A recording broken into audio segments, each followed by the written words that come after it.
ॐ नमो भगवते वासुदेवाय।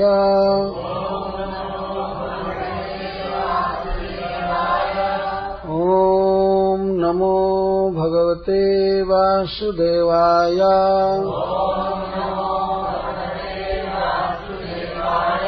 ॐ नमो भगवते वासुदेवाय।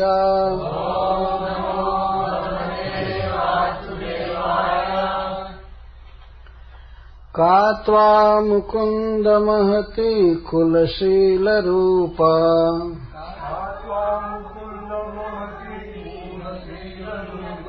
विद्या वयो द्रविणधामभिरात्मतुल्यम्।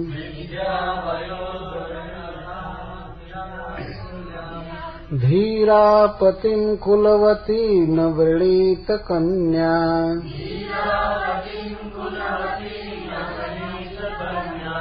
काले नृसिंह नरलोकमनोभिरामम्।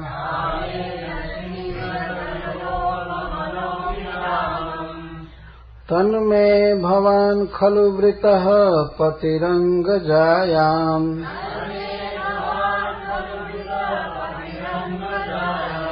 आत्मार्पितश्च भवतोऽत्र विभो विधेहि।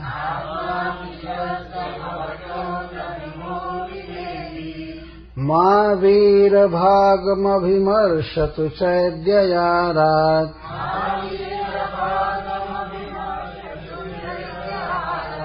गोमायुवन् मृगपतेर्बलिमम्बुजाक्ष।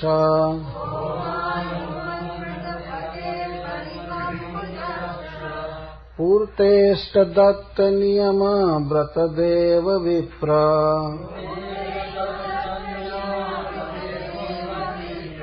गुरुवर्चनादिभिरलं भगवान् परेशः।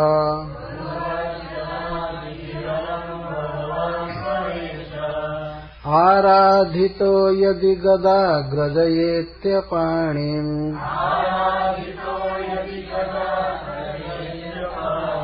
गृह्णातु मेन दमघोषसुतादयोन्ये।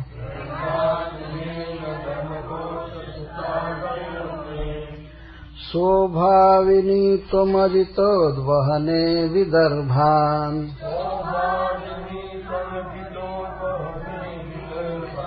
गुप्तः समेत्य पृतनापतिभिः परीतः।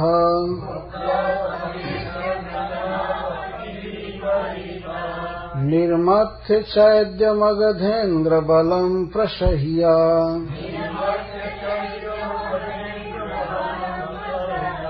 मां राक्षसेन विधिनोद्वह वीर्यशुल्काम्।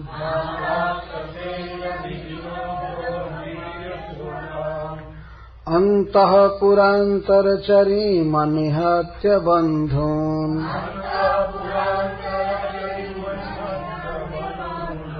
त्वामुद्वहे कथमिति प्रवदाम्युपायम्।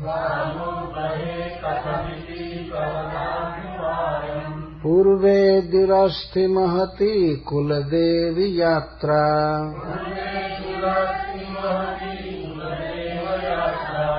यस्यां बहिर्नववधूर्गिरिजामुपेयात्।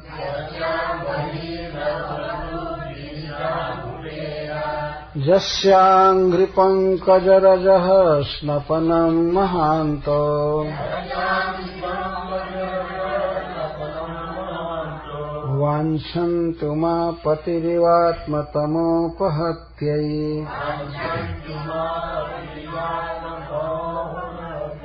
जर्ह्यम्बुजाक्ष न लभेय भवत्प्रसादम्।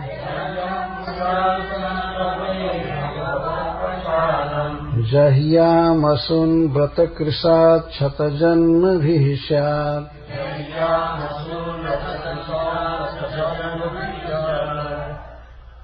तत् अतः इस कारण से मैं मेरे द्वारा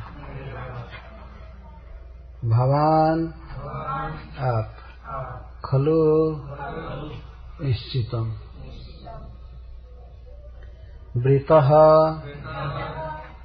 वरण किए गए हैं, पति ही पति, अंग हे प्रियतम, जायाम मुझ जाया को, पत्नी को, आत्मा देह मन सब कुछ, अर्पितः अर्पित है, च और भवतो आपके लिए, अत्र इस विषय में, विभो हे सर्वज्ञ और सर्वसमर्थ, विधेहि बनाइए। इसका संबंध जायाम से है, मुझे जाया स्वीकार कीजिए। माँ नहीं, वीर भागम, आप जैसे वीर की पत्नी को, अभिमर्शतु स्पर्श करे, माँ क्रिया से, माँ से इसका संबंध है, न स्पर्श करे। चैद्य चेदी देश का राजा शिशुपाल, आरात शीघ्रम, गोमायुवत श्रृगाल की तरह, मृगपते है मृगराज सिंह के, बलिम भाग को, अम्बुजाक्ष हे कमल नयन।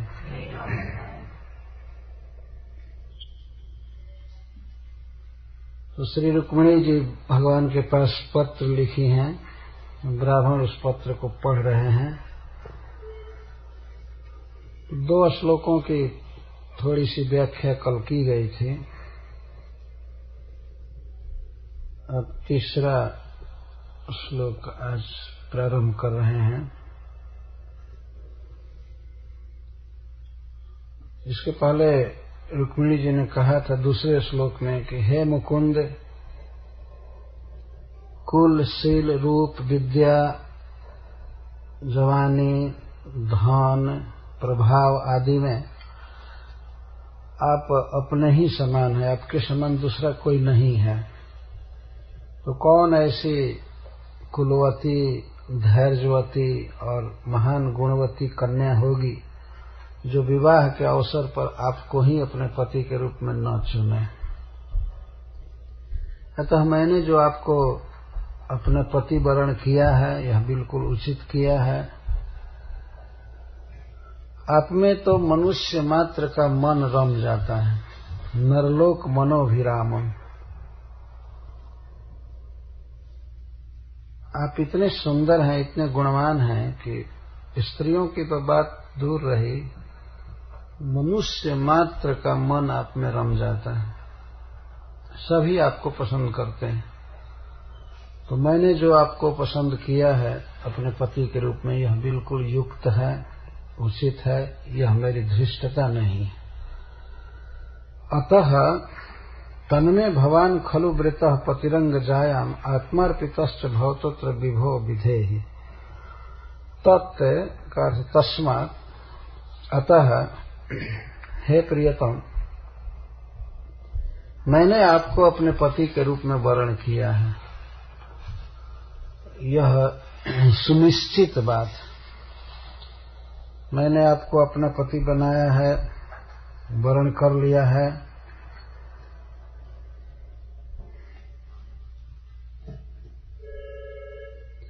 और आत्मा अर्पितश्च, और मैंने अपने आप को आपके चरणों में अर्पित कर दिया।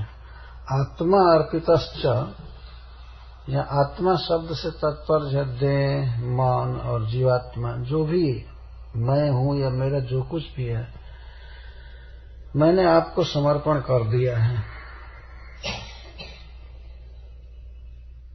अतः अत्र इस विषय में हे विभो, हे सर्वसमर्थ और हे सर्वज्ञ, आप सब कुछ जानते हैं, हमारी श्रद्धा को, हमारी भक्ति को आप जानते हैं, हमारी स्थिति को, और आप सब कुछ करने में समर्थ हैं।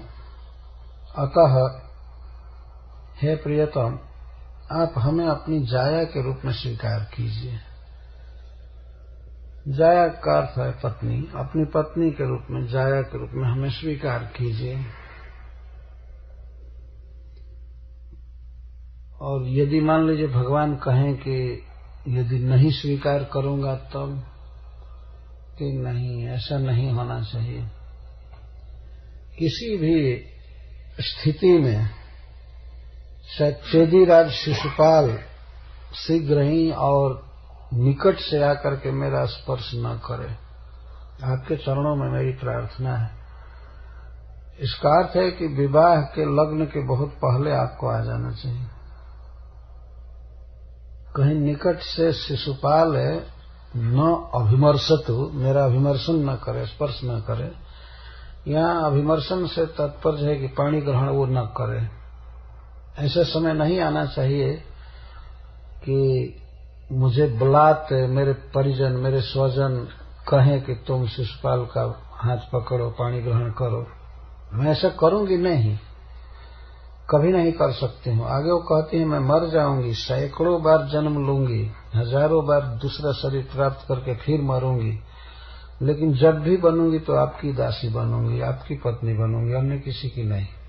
यह मेरा निर्णय है और मैंने अपना देह आपको अर्पित कर दिया।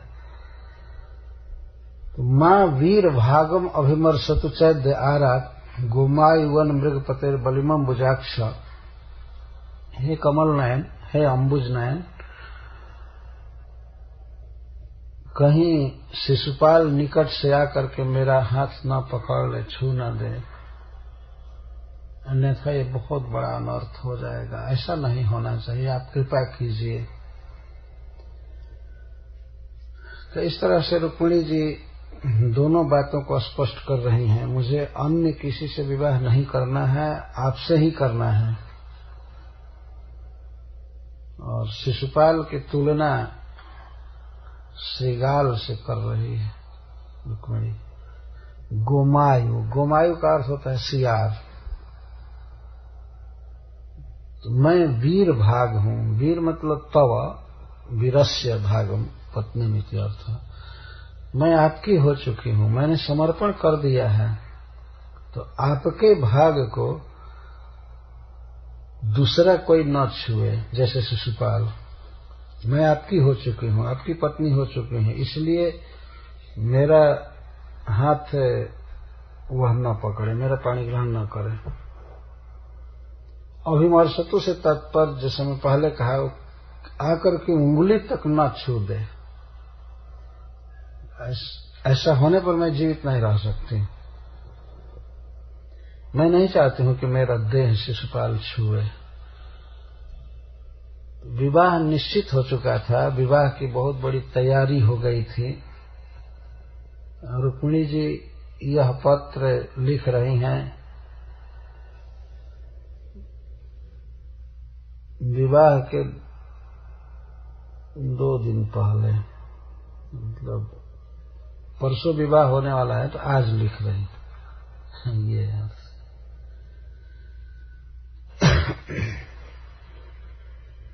अथवा जो भी हो, ब्राह्मण के आने में देर हुई होगी तो पहले लिख करके दी होंगी। ब्राह्मण पहुंचे होंगे आज और परसों विवाह होने वाला। पत्र में लिखा गया स्वभाविनी। स्व का अर्थ होता है कल, और स्वभाविनी का अर्थ है कल के बाद वाले दिन में। कल के बाद वाले दिन विवाह होने वाला है। बहुत सुंदर प्रार्थना है। रुक्मिणी जी कह रही है, कमल नयन, हे परम सुंदर, आपकी आंखें कमल से भी अधिक सुंदर हैं। इसका अर्थ है कि आप सब अंगों में, सब तरह से असमोर्ध सुंदर हैं, परम सुंदर हैं। आप हमको अपनी पत्नी बनाइए, अपनी जाया स्वीकार कीजिए। चेदीराज शिशुपाल मेरा स्पर्श न करे। जैसे सिंह के भाग को मृगपते बलिम, मृगपति के सिंह के भाग को गोमायु न स्पर्श करे।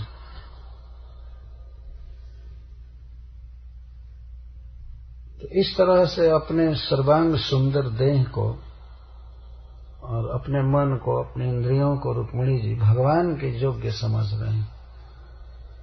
इस तरह का भाव होना चाहिए किसी साधक में। मेरा यह देह, यह मेरी वाणी, मेरा कान, मेरा हाथ, मेरा पैर, जो कुछ भी कृष्ण के लिए है, मैं इसका उपयोग दूसरे के लिए नहीं कर सकता। जो कुछ वास्तव में सब कुछ कृष्ण का है। तो जीव तो अनादिकाल से इन इंद्रियों का प्रयोग दूसरे की सेवा में कर रहा है या अपनी तृप्ति में कर रहा है, परंतु वास्तव में श्री कृष्ण ऋषिकेश हैं, इंद्रियों के अधिपति हैं और उन्होंने ही इंद्रिय दिया है। तो इंद्रियों के द्वारा जब ऋषिकेश का इंद्रियाधिपति श्री कृष्ण का सेवन किया जाता है तो यही जीव की सच्ची स्थिति है, सही सुखमय पोजीशन है जीव का।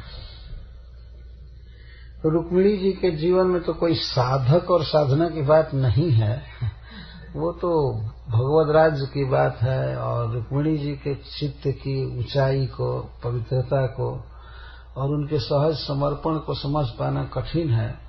वो तो भगवान समझते हैं रुक्मिणी के भाव को और भगवान के स्वभाव को रुक्मिणी जी जानती हैं। तो इस तरह से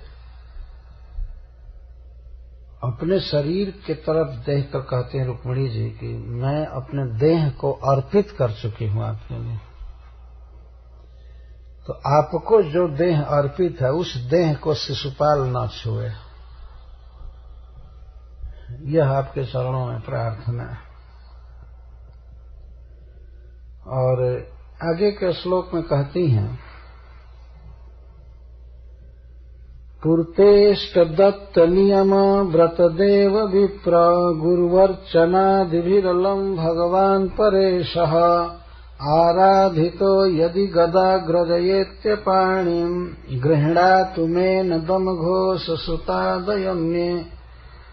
अनेक जन्मों में किए गए सुकृत को अर्पित कर रही हैं। रुक्मिणी जी के मन में यह शंका उठ रही है कि श्री कृष्ण प्रियतम भगवान पूछ सकते हैं कि तुम में क्या गुण है कि मैं तुमको अपनी पत्नी बनाऊं। पहले जब वो कह चुके हैं कि कुल, शील, रूप, विद्या, वय, द्रविण धाम में आप अपने समान हैं,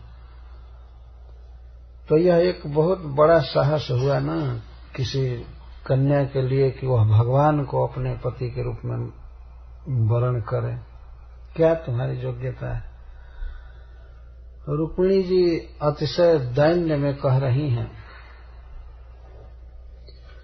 कि मेरे पास कोई भी गुण नहीं है सौंदर्य में और किसी भी वस्तु में मैं आपके समान कभी भी नहीं हूं, लेकिन यदि मुझे याद नहीं है, परंतु यदि पिछले जन्मों में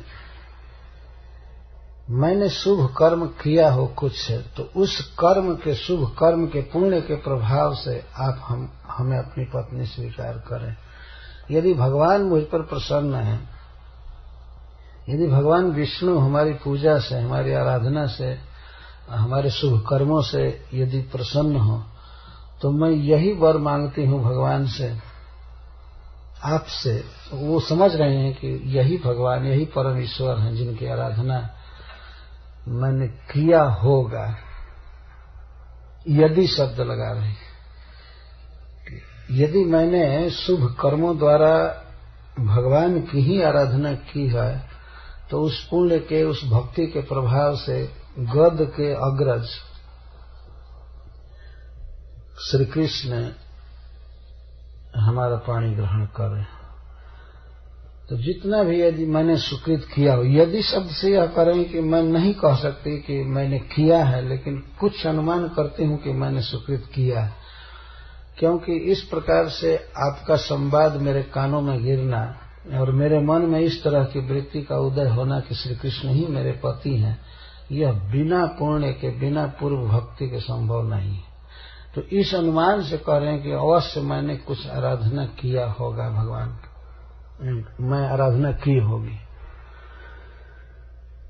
तो कौन कौन कर्मों द्वारा भगवान को प्रसन्न किया होगा? पूर्तेष्टदत्त नियम व्रतदेव विप्र गुरुवर्चनादिभिरलम। पूर्त, यदि मैंने पूर्व जन्मों में कुछ पूर्त कर्म किया है तो उस पुण्य के प्रभाव से गद के अग्रज श्री कृष्ण मेरा पाणी ग्रहण करें। पूर्त कर्म का अर्थ होता है कुआं खुदवाना या सरोवर बनवाना, वृक्ष लगाना, जैसे पूर्त कर्म कहे जाते हैं शास्त्रों में। ये सब कर्म जीव को बहुत एलिवेट करते हैं, उसकी चेतना को ऊंचा बनाते हैं। यदि कोई व्यक्ति अपने पैसा लगा करके और दूसरे जीवों के हित के लिए कुआं खुदवा रहा है, जल की व्यवस्था करता है, या तड़ाग सरोवर आदि बनाता है, या दूसरे की भूख बुझाने के लिए, छाया देने के लिए वृक्षारोपण आदि करता है, यह पुण्य कर्म है। यदि मैंने पूर्व जन्मों में पूर्त कर्म किया हो और उन कर्मों के द्वारा यदि मैंने केवल यही मांगा हो कि भगवान मुझ पर प्रसन्न हो, तो उसके प्रभाव से श्री कृष्ण आकर के मेरा पाणी ग्रहण करें। अंत में व्यक्ति अपने पुण्य को ही दांव पर लगाता है। यही सामान्य विधि है। किसी संकट के समय व्यक्ति सोचता है कि हे भगवान, हे देवता, यदि हमने कुछ भी अच्छा कर्म किया हो तो उस अच्छे कर्म के फल से यह काम हो जाए। रुक्मिणी जी के जीवन में अब इससे बड़ा कार्य कोई दूसरा था नहीं। एक विवाह के योग्य कन्या के लिए पति मिलना, ये तो अपने आप में बहुत महत्वपूर्ण बात है, परंतु भगवान को पति के रूप में पाने की जो लालसा है, तो इससे बढ़ करके तो जीवन में कोई दूसरा उद्देश्य हो ही नहीं सकता, लक्ष्य हो ही नहीं सकता। तो जो कुछ भी हमने किया है उसका फल यह हो कि गद के अग्रज श्री कृष्ण आकर मेरा पाणी ग्रहण करें। तो उसमें पूर्त कर्म पहले कह रही। सदा से इन कर्मों का बहुत महत्व रहा है। दूसरे के हित के लिए कुआं खुदवाना या सरोवर बनवाना बहुत महत्वपूर्ण कार्य है। इधर तो कुआं और सरोवर का शायद कोई खास महत्व है नहीं, सबके घर में पानी आ रहा है और बाहर कोई पशु घूम नहीं रहा है कि पानी पिए। लेकिन भारतवर्ष में जो जन्म लिए हैं, वहां की स्थिति देखे हैं, ये सहज समझ सकते हैं कि कूप और सरोवर, वाटिका, बगीचा आदि की कितनी आवश्यकता होती है। यदि कोई भी वृक्ष है छाया वाला, तो आप गर्मी के दिन में देखेंगे कि वहां 10-5 आदमी विश्राम कर रहे हैं उस छाया में। तो जिस व्यक्ति ने उस वृक्ष का रोपण किया, बढ़ाया, रक्षा किया, क्यों नहीं उसको बहुत बड़ा पुण्य लगेगा। तो दूसरों को आराम दे रहा है वृक्ष लगा करके, और फल खा रहे हैं पक्षी, मनुष्य, पशु, तो उसका बहुत बड़ा कंसिडरेशन है भगवान की दृष्टि में। इसको यह हम कह करके नहीं हल्का कर सकते हैं कि ये सब पुण्य है, बाधक है। ऐसा कह करके इसके महत्व को हल्का नहीं किया जा सकता। तो श्री रुक्मिणी जी कह रहे हैं कि यदि मैंने पूर्व जन्म में पूर्त कर्म किया हो और उस पूर्त कर्म के द्वारा भगवान की आराधना की हो, तो श्री कृष्ण मेरा पाणी ग्रहण करें। और इष्ट कर्म, पूर्तेष्ट, इष्ट का अर्थ होता है यज्ञ करना। यदि मैंने पूर्व जन्मों में देवताओं की आराधना की है, हवन किया है, हवन के द्वारा भगवान को संतुष्ट किया है, और दत्त, पूर्तेष्ट दत्त, यदि मैंने पूर्व जन्मों में सुवर्ण आदि का दान किया है योग्य पात्र को, यह तात्पर्य है यदि मैंने ब्राह्मणों को दान किया है, निष्किंचन ब्राह्मणों को यदि मैंने दान किया है, और गरीबों को यदि मैंने दान दिया हो, तथा नियम, वेद के नियमों का यदि मैंने पालन किया हो, पूर्व जन्म में व्रत किया हो, एकादशी व्रत आदि, और देवताओं की आराधना की है, ब्राह्मणों की पूजा की है, गुरुजनों की अर्चना की है, इन सब क्रियाओं के द्वारा यदि भगवान मुझ पर प्रसन्न हैं, परेश पराणाम ईश, ब्रह्मा आदि के भी ईश्वर भगवान यदि मेरी क्रियाओं से प्रसन्न है तो गदाग्रज आकर मेरा पाणी ग्रहण करें, दमघोष के पुत्र आदि अन्य कोई भी मेरा पाणी ग्रहण न करे।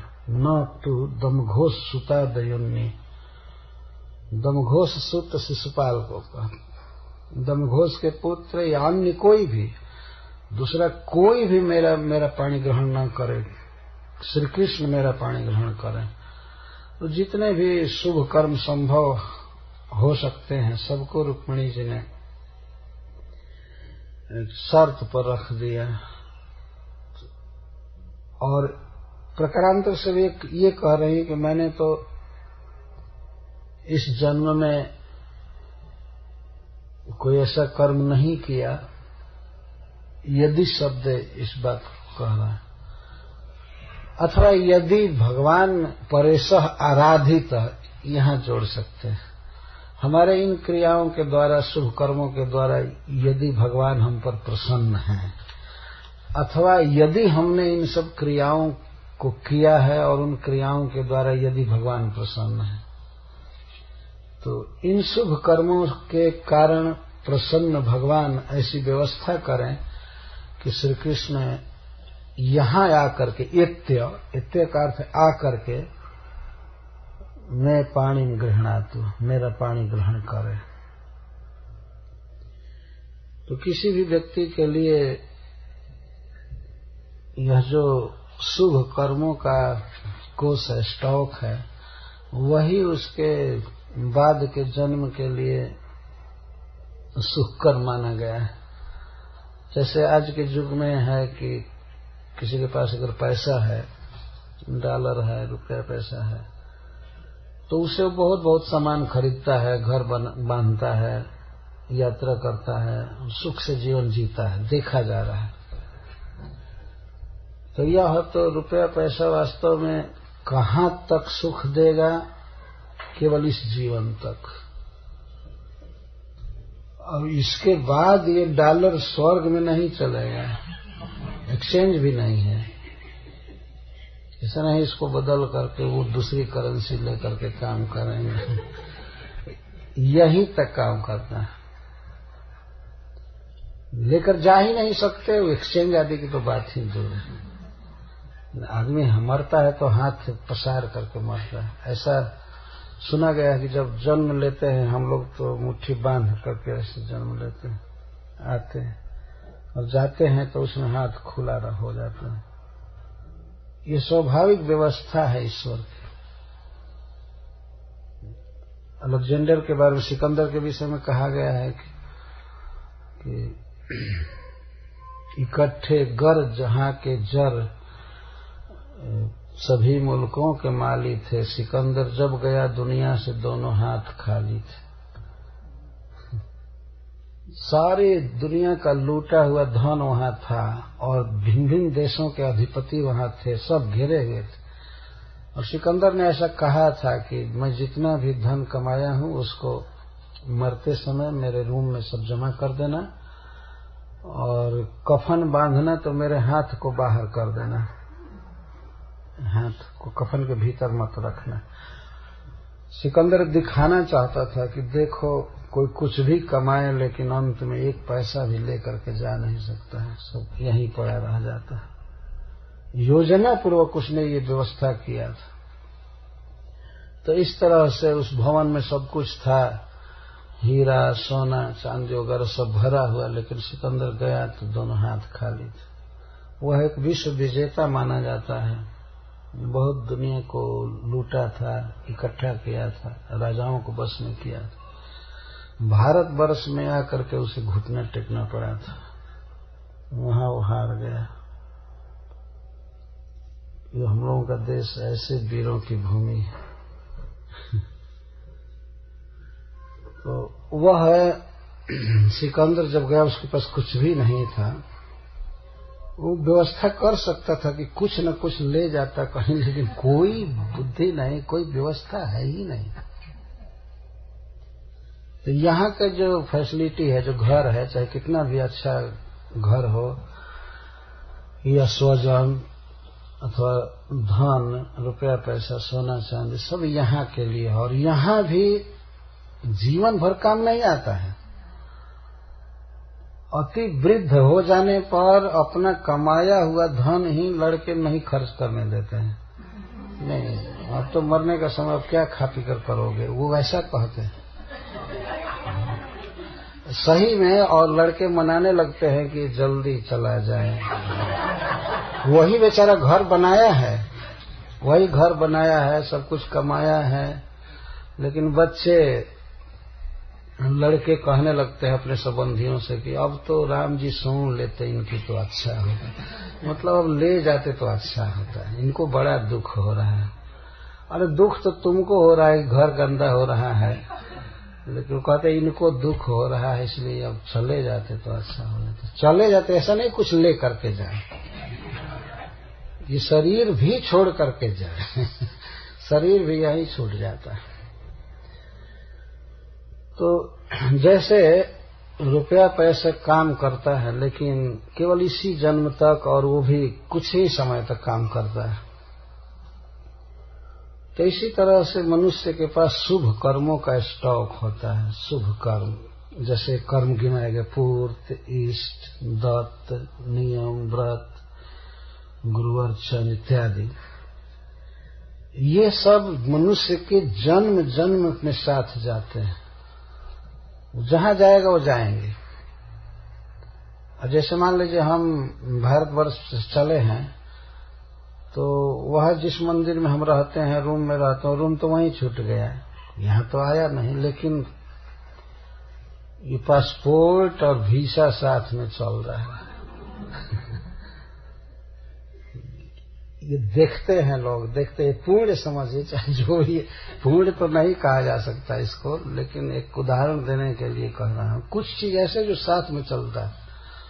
देश छूट गया, घर छूट गया, वहां के स्वजन छूट गए, आया दूसरे देश में, लेकिन कुछ कर्म फल वो साथ में है, वो है पासपोर्ट, वीसा। उसके बिना एक इंच हम इधर उधर जा ही नहीं सकते। दूसरे प्लेन में बोर्डिंग करने में वो बिना पासपोर्ट के चढ़ ही नहीं सकते। तो इस तरह से जो पुण्य हैं अथवा पाप हैं, वो मनुष्य के साथ जाते हैं, सदा साथ जाते हैं, और जन्म जन्म में उसकी वो सहायता करते हैं। तो श्री रुक्मिणी जी यह कह रहे हैं कि यदि मैंने पूर्व जन्मों में ये सब किया हो, तो उस पुण्य के प्रभाव से श्री कृष्ण आकर के मेरा पाणी ग्रहण करें। तो प्रत्येक व्यक्ति को यह जरूरी है सोचना कि हमारा ये स्टॉक कितना है या नहीं है। और व्यक्ति यदि बिना पुण्य के कुछ मनोरथ करता है, तो उसका मनोरथ विफल होता रहता है, वो सफल नहीं हो सकता। जैसे बिना पैसा के कोई व्यक्ति मनोरथ करता रहे, आज जैसे व्हाट टू डू टुडे, आज ये करना है, आज जा करके माल से, गोदाम से, स्टोर से ये खरीदना है, ये करना है, वो करना है, और पैसा एक भी है ही नहीं, तो उसका लिखना सोचना सब विफल रहेगा, उसमें कोई दम नहीं। तो यदि पुण्य नहीं है, शुभ कर्म नहीं है, भगवान की भक्ति पहले नहीं किया है, तो उस व्यक्ति का मनोरथ सफल नहीं होता है। केवल मनोरथ उठते हैं और नष्ट होते रहते हैं।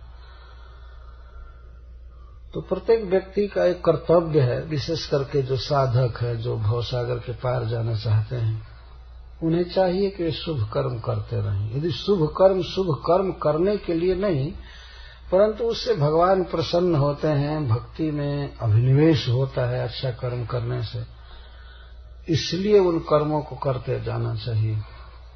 पहले के लोग कुछ वृक्ष लगा दिए हैं तो हम लोग फल खाते हैं, छाया में रहते हैं, घर बना दिए हैं, ये सरोवर बना दिए हैं। तो सरोवर बनाने की बात हो रही थी, तो एक व्यक्ति कहता है मैं अकेले नहीं बनाना चाहता हूँ, नहीं तो इतना पूर्ण ज्यादा हो जाएगा तो भगवान हमको इंद्र बना देंगे। मैं इंद्र बनना नहीं चाहता, मैं ब्रह्मा बनना नहीं चाहता, इसलिए और लोग इसमें पुण्य कमाए, मैं अकेले इतना पुण्य नहीं कमाना चाहता। बहुत अच्छा शब्द था। कोई इंद्र नहीं बनना चाहता। ऐसे जैसे व्यक्त कर रहा था कि यह पुण्य करना एक बहुत बड़ा बाधक है, इंद्र हो जाएंगे तो वैकुंठ जा नहीं पाएंगे, केवल इसी जगत में मैनेजमेंट में फंस करके रह जाएंगे। तो हमने सोचा कि इतना ज्यादा पुण्य हो गया कि बहुत बंधन हो जाएगा। तो यह भी बात है, वास्तव में ये शुभ अशुभ कर्म बाधक हैं भगवान के भक्ति में, भजन में। परंतु गीता में भगवान कहते हैं जेषाम तंत्र गतम पापम जनानाम पुण्य कर्मणाम ते द्वंद्व मोह निर्मुक्ता भजन्ते माम दृढ़व्रत। जनानाम पुण्य कर्मणाम, जो लोग बहुत पवित्र कर्म करते हैं, पुण्य कर्म से तात्पर्य भक्ति ही है, परंतु इन कर्मों को भी पुण्य कर्म माना जाता है।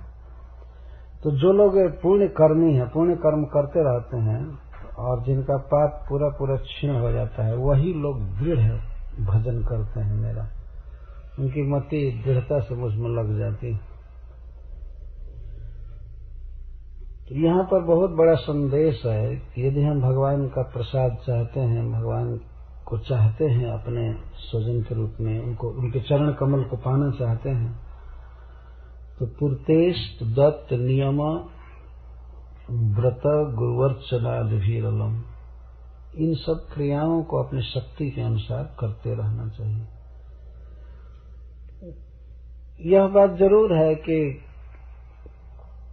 प्रत्येक व्यक्ति की शक्ति नहीं है इन क्रियाओं को करने की, लेकिन जितनी भी शक्ति हो करते जाना चाहिए, करते जाना चाहिए। उससे परिवार का हित होता है, व्यक्ति का हित होता है और समाज का जो कल्याण होता है वो तो होता ही है। परिवार में भी कभी कभी बहुत बड़े बड़े विपत्ति आ जाते हैं, विघ्न आ जाते हैं, तो पुण्य से टल जाते हैं। हमारे यहाँ लोग कहते हैं कि पुण्य से पहाड़ टल जाता है, पुण्य में वह ताकत है। और समस्त पुण्य कर्मों में सबसे श्रेष्ठ है भगवान का श्रवण कीर्तन करना। एक तरफ सारी क्रियाएं हो और एक तरफ एक भगवान के नाम का उच्चारण, तो भगवान का नाम का उच्चारण सारे साधनों से भारी होगा, इतनी शक्ति है। किसी भी पुण्य कर्म से इसकी तुलना नहीं करनी चाहिए, नहीं तो एक नामापराध है। 8वां नामापराध है ना, जब यज्ञ तप आदि के समान कह देना। एक बार कोई कृष्ण कहा तो एक बार कृष्ण बोलने से जितना पवित्र जीव होगा उतना ये सारे कर्म मिल करके उसे पवित्र नहीं कर पाएंगे। हरे कृष्णा कृष्णा कृष्णा हरे हरे, हरे राम राम राम। पुण्य श्रवण कीर्तन सबसे बड़ा पवित्रता का कारण है, भगवान का कीर्तन करना, भगवान का श्रवण करना, स्मरण करना। और अन्य शक्ति होने पर यदि पैसा है, बुद्धि है, समय है, तो इन सब कर्मों को करते जाना चाहिए। यह भूमिका है भक्ति की, ये स्वयं में भक्ति नहीं है, लेकिन भक्ति की भूमिका है। जैसे लोटा दूध नहीं है, परंतु दूध का क्यों भूमिका है, उसी पर दूध टिक सकता है। ऐसा नहीं कह सकता कि नहीं हमको लोटा की कोई जरूरत नहीं, हमारे पाकिट में दूध दो, झोला में दूध दो, बह जाएगा। दूध को हम पाकिट में नहीं रख सकते। भक्ति पुण्यवानों के ही हृदय में टिकती है, पाप करने वालों के या दीन जनों की उपेक्षा करने वालों के हृदय में भगवान के प्रति प्रेम नहीं टिक पाता है। जैसे पात्र होता है तो पात्र में और उस वस्तु में भेद होता है, दूध और लोटा में बहुत भेद है। ये हम नहीं कह सकते कि लोटा खुद दूध है, नहीं, वो दूध नहीं है, लेकिन लोटा में ही दूध रहेगा। बर्तन में ही रहेगा। लोटा मतलब यहाँ प्लास्टिक का बर्तन आदि जो भी समझिए। इधर तो लोटा देखने को मिलेगा नहीं किसी दुकान में, तो भारत से आता होगा। लेकिन जो कंटेनर होता है दूध का या तेल का जो भी हो, बिना बर्तन को नहीं टिकेगा।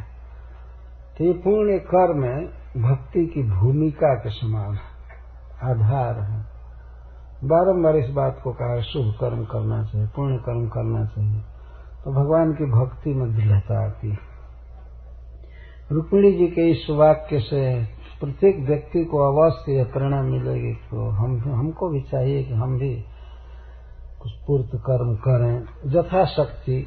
यदि डायरेक्ट करने की शक्ति न हो तो दूसरे द्वारा करवाएं, कुआं खुदवाना, वृक्ष लगाना, सरोवर बनाना, और बहुत से कर्म हैं। आजकल वृंदावन में सरोवरों के मरम्मत की बहुत बात चल रही है और कई जगह हो रहा है। बहुत सुंदर सुंदर सरोवर बने हुए हैं, तो उनका जीर्णोद्धार, रिनोवेशन बहुत कार्य हो रहा है। और बरसाने में परम पूज्य रमेश बाबा है, वो इसके फाउंडर आचार्य हैं। ब्रज के तीर्थों का उद्धार करने के लिए कई जगह उन्होंने किया भी है, और उनके पार्षद आते भी हैं अमेरिका में इधर। तो शुरू में जब वो आए अमेरिका, बाबा के पार्षद 4, तो उनका यही उद्देश्य था कि यदि इधर से कुछ पैसा मिले तो ब्रज के तीर्थों का उद्धार किया जाएगा, और बहुत से किए हैं वो लोग। बहुत अच्छा कर्म हो रहा है, हमने व्यक्तिगत रूप से सब देखा है कितना अच्छा कर्म हो रहा है। इसके कारण भगवान की भक्ति में अभिनिवेश होता है। खैर ये ब्रज के सरोवरों की सेवा तो डायरेक्ट भक्ति है, तो कोई पुण्य कर्म मात्र नहीं है, डायरेक्ट भक्ति। तो रुक्मिणी जी इस क्रिटिकल मोमेंट पर, इस दुविधापूर्ण समय में अपने पुण्यों को दाव पर लगा रहे हैं कि यदि हमने पुण्य किया है और भगवान की आराधना किया है इन कर्मों से, तो श्री कृष्ण मेरा पाणी ग्रहण करें।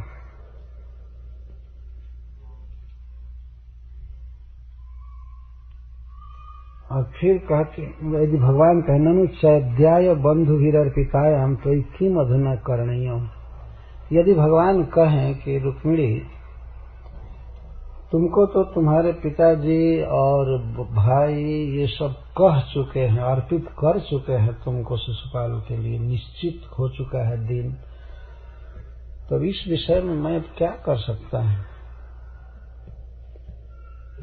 वास्तव में रुक्मिणी जी का विवाह बिल्कुल निश्चित हो गया था। कई क्रियाएं हो रहे थे, जैसे हल्दी लगाना, बहुत से मांगलिक कर्म होते हैं, वो सब हो रहे थे।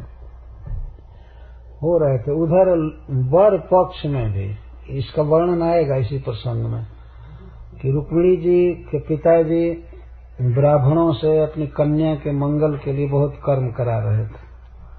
उसमें एक कर्म होता है देवताओं की पूजा कराना कन्या के द्वारा, और फिर उस हल्दी लेपन किया जाता है, शरीर में हल्दी लगाते, वो भी एक उत्सव होता है। गांव में आज भी ये सब चलता है विधि पूर्वक। तो देवताओं की अर्चना, फिर दान दिलाना, बंधुओं को भोजन देना, कई प्रकार की क्रियाएं होती हैं। तो महाराज भीष्म करा चुके थे, करा रहे थे। और उधर दमघोष भी अपने पुत्र शिशुपाल के लिए ब्राह्मणों को बुला करके सब मांगलिक कर्म करा रहे थे। तो उसका तो मंगल होगा नहीं, लेकिन वो करा रहे थे सब प्रेम से। इधर वधू का, कन्या का भी मांगलिक कर्म हो रहा था और वर का भी मांगलिक कर्म हो रहा था। तो भगवान यहाँ पर कहते हैं, श्री श्रीधर स्वामी जी लिखते हैं कि ननु चैद्याय बंधु भी अर्पितायन त्वयि किम अधुना करणीय। जब तुमको पहले से ही बंधुओं ने अर्पित कर दिया है चैद्य के लिए, शिशुपाल के लिए, तो अब मैं क्या करूं। तो इस पर वे आगे का श्लोक लिखती हैं। शोभाविनी त्वमजितोद्वहने विदर्भान् गुप्तः समेत्य पृतनापतिभिः परितः निर्मथ्य चैद्यमगधेन्द्र बलं प्रसह्य मां राक्षसेन विधिनोद्वह वीर्य शुल्काम्। ये रुक्मिणी जी बता रहे हैं कि आपको क्या करना चाहिए, मैं बता रही हूं। स्वभाविनी तुमजितोद्वहन, स्वभाविनी उद्वहन, परसों के विवाह में, अर्थात मेरा विवाह परसों होने वाला है, तो आप उस समय से कुछ पहले आ जाइए। तुम अजित है, अजित, आपको कोई भी परास्त नहीं कर सकता है, आप सबको परास्त कर सकते हैं। श्री कृष्ण का एक नाम है अजित। कभी भी किसी भी विषय में श्री कृष्ण को कोई पराजित नहीं कर सकता। किसी भी वस्तु में, सौंदर्य में, धन में, बल में, सब में वे सबसे अजेय हैं, आगे हैं। तो हे अजित, आप परसों होने वाले विवाह में पहले तो गुप्त रूप से आइए, अकेले आइए। और गुप्त का यहाँ अर्थ है छिप करके, छिप करके मतलब भेष बदल करके, और कोई साथी लेकर के नहीं। आप आइए पहले और प्रवेश कीजिए नगर में इस तरह से, और बाद में अपने सेनापतियों के साथ हो करके, और तब चैद्य और शिशुपाल और जरासंध आदि की सेनाओं को तहस नहस कीजिए, उनको मारिए और हमें ले चलिए। रुक्मिणी जी स्वयं ही उपाय बता रही हैं कि आप इस तरह से आइए, ऐसे आइए। तो सेनापतियों को लाना है, बहुत बड़ी सेना नहीं लाना है, बहुत बड़ा जमात नहीं लाना है कि हल्ला हो जाए कि वो जादुओं की सेना आ रही है, तो ये सब तैयार हो जाएंगे। सेनापतियां में मुख्य मुख्य, जैसे श्री बलराम जी हैं, अक्रूर जी और भी, तो ये सब लोग आवे। लेकिन ये संकेत से रुक्मिणी जी कह रहे हैं, लेकिन उसका यह अर्थ है कि ये लोग आ करके कहीं बगीचे में शहर से थोड़ा दूर रुके, वो लोग रुके, और उनका पता नहीं चलना चाहिए शहर में कि ये सेनापति लोग आए हैं द्वारका से, तो वे लोग उधर रहे। और आप अकेले आइए, अकेले आकर के मेरा हरण कीजिए। तो मान लीजिए भगवान कहेंगे कि तुम्हारा हरण करने में तो फिर युद्ध होगा, तो इसी पर रुक्मिणी जी कहती हैं कि बाद में पृतनापति भी परिता, सेनापतियों के साथ घिर करके, और जरासंध और शिशुपाल आदि की सेनाओं को तहस नहस करके मुझे ले जाइए द्वारका। पहले वे इस बात से डर रही हैं कि यदि सेना आएगी, सेनापति लोग आएंगे द्वारका से, तो फिर शायद मेरा गिरजा भवन में जाना भी रुक सकता है, अब तो कर्फ्यू लग जाएगा, कोई कुछ काम नहीं हो सकता, चाहे विवाह भी बंद हो जाए उस दिन, है ना। ऐसा इनको डर है, कहीं लड़ाई छिड़ गई, झगड़ा होने लगा, तो विवाह आदि का मुहूर्त बाद में किया जा सकता है, तो काम बिगड़ जाएगा। इसीलिए वे कहती हैं कि आप पहले गुप्त आइए, अकेले आइए, नगर में प्रवेश कीजिए, सेनापतियों को थोड़े दूर पर रख करके, और इसके बाद आप मेरा हरण कीजिए। यदि हरण करने में वे बाधा देते हैं तो तुरंत ही वो तो संकेत करने से सेनापति लोग आ जाएंगे, ज्यादा लोग, और उनके साथ मिल करके जरासंध की सेनाओं का मंथन करके, नष्ट करके आप हमें ले जाइए द्वारका। इस तरह से रुक्मिणी जी उपाय बता रही हैं। अच्छा, इस पर भगवान मानो यह कहें, ये तो ठीक है, मैं शिशुपाल आदि का मथन तो कर सकता हूं, उनका वध कर सकता हूं,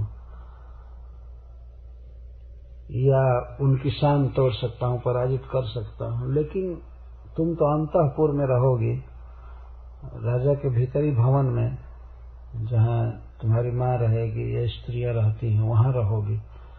तो वहां से यदि मैं तुम्हारा अपहरण करूंगा तो तुम्हारे बंधु बांधव विरोध करेंगे, फिर मेरा वे लोग विरोध करेंगे, तो उनका वध किए बिना मैं तुम्हारा हरण कैसे कर सकता हूं? मैं नहीं चाहता हूं कि तुम्हारे किसी भी बंधु का मैं वध करूं।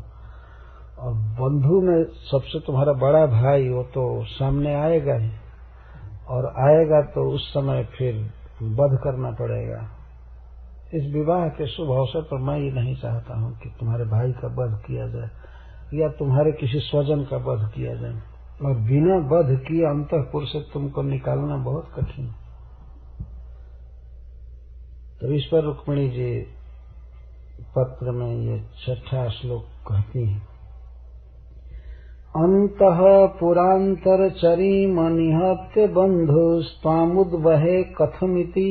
यहाँ तक भगवान का वाक्य बोल रहे हैं कि हे प्रियतम, यदि आप यह पूछें कि अंतः पुरांतर चरीम, अंतःपुर में रहने वाली तुमको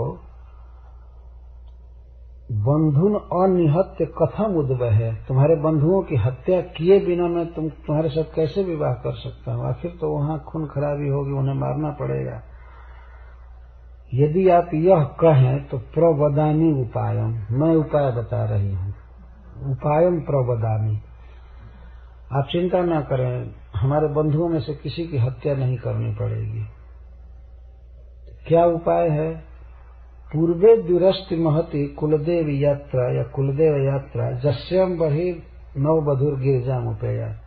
विवाह से एक दिन पहले पूर्वे द्यु, पूर्व का अर्थ पूर्व, द्यु का अर्थ दिन, पूर्व दिन अर्थात विवाह से एक दिन पहले एक महती यात्रा होती है, बहुत बड़ा जुलूस निकलता है, शोभा यात्रा होती है, महती यात्रा, कुलदेवी यात्रा उसको कहते हैं, कुलदेव यात्रा। हमारे कुल की देवी हैं गिरजा जी। एक बहुत बड़ा जुलूस निकाला जाता है, कन्या को बीच में करके चारों तरफ पुलिस लगी रहेगी, बड़े बड़े वीर रहेंगे अपना अस्त्र लेकर के, और स्वजन परिजन सब चलते हैं, ब्राह्मणों की स्त्रियां चलती हैं, ब्राह्मण चलते हैं, और भी स्त्रियां गीत गाती हैं। तो बहुत महती शब्द रुक्मिणी जी कह रहे हैं, बहुत बड़ा जुलूस निकलता है। तो आप पता लगा लीजिएगा कि गांव से किस दिशा में गिरजा जी का मंदिर है, अथवा उन्होंने लिखा होगा, अथवा यह बात प्रचलित होगी कि गांव से किस तरफ दुर्गा जी का मंदिर होता है। यह बताने की जरूरत नहीं, प्रायः पूर्व दिशा में मंदिर होता है। अजी हम लोगों ने गांव में देखा है, गांव से पूर्व दिशा में दुर्गा जी का मंदिर प्रायः होता है। तो यह बात भगवान अपने आप समझ गए होंगे। रुक्मिणी जी कहती हैं कि विवाह से एक दिन पहले बहुत बड़ी शोभा यात्रा होती है, जिसमें नववधू, जिसका विवाह होने वाला है, वो नववधू वही गांव से बाहर, शहर से बाहर गिरजा उपेयात, गिरजा जी के पास जाती है, गिरजा जी की पूजा करने के लिए और उनसे वर मांगने के लिए जाती है। आज भी नियम है गांव में, शहरों में भी भारतवर्ष में नियम है कि बच्ची जाती है माता दुर्गा की पूजा करने के लिए, कि उसका वैवाहिक जीवन सफल हो और उसके पति दीर्घजीवी हो, मंगलमय भविष्य हो, इसके लिए माता दुर्गा से प्रार्थना की जाती है। रामचरितमानस में ही वर्णन है, भगवान श्री राम जब बगीचा में गए थे फूल लेने के लिए, तो उसी समय सीता जी आई थी। गिरजा पूजन जननी पठाई, गिरजा की पूजा करने के लिए माँ ने भेजा था सीता जी को। तो यहाँ रुक्मिणी जी कह रहे हैं कि एक हमारे कुल की एक रीति है, बहुत बड़ी राजकीय शोभा यात्रा निकलती है और उस शोभा यात्रा में कन्या पैदल चलती है, सवारी से नहीं चलती। चूंकि माता गिरजा के घर जाना है तो सवारी से नहीं जाएगी, पैदल जाती है और चरण में कोई जूता चप्पल नहीं लगाएगी। पूजा के लिए जाती है, इसीलिए ऐसे पैदल जाना होता है। तो रुक्मिणी जी बता रहे हैं कि मैं अंतःपुर में उस समय नहीं रहूंगी और उस यात्रा का लगभग यह समय है, ऐसा समय है, इतने से इतने समय तक 1 घंटे या 2 घंटे का जो भी परेड है वो है, मतलब इस तरह से बता दी खुलकर, इतने समय तक वो यात्रा चलेगी। और रुक्मिणी जी ने यह भी कहा पत्र में, ये सब बातें छिपी हुई हैं, गिरिजामुपेयात, यह शब्द बता रहा है जब मैं अपने अंतःपुर से घर से जाऊंगी गिरजा जी का पूजन करने के लिए तो वहां तक तो निर्विघ्न जाने दीजिएगा, वहां तक हरण करने की कोई जरूरत नहीं। तो माता दुर्गा की पूजा कर लूं मैं अच्छा से, जो भी करना है। लौटते समय जब अपने घर लौटूंगी उसी समय बीच रास्ते में से आप अपने रथ पर बैठा कर चल दीजिएगा हमको।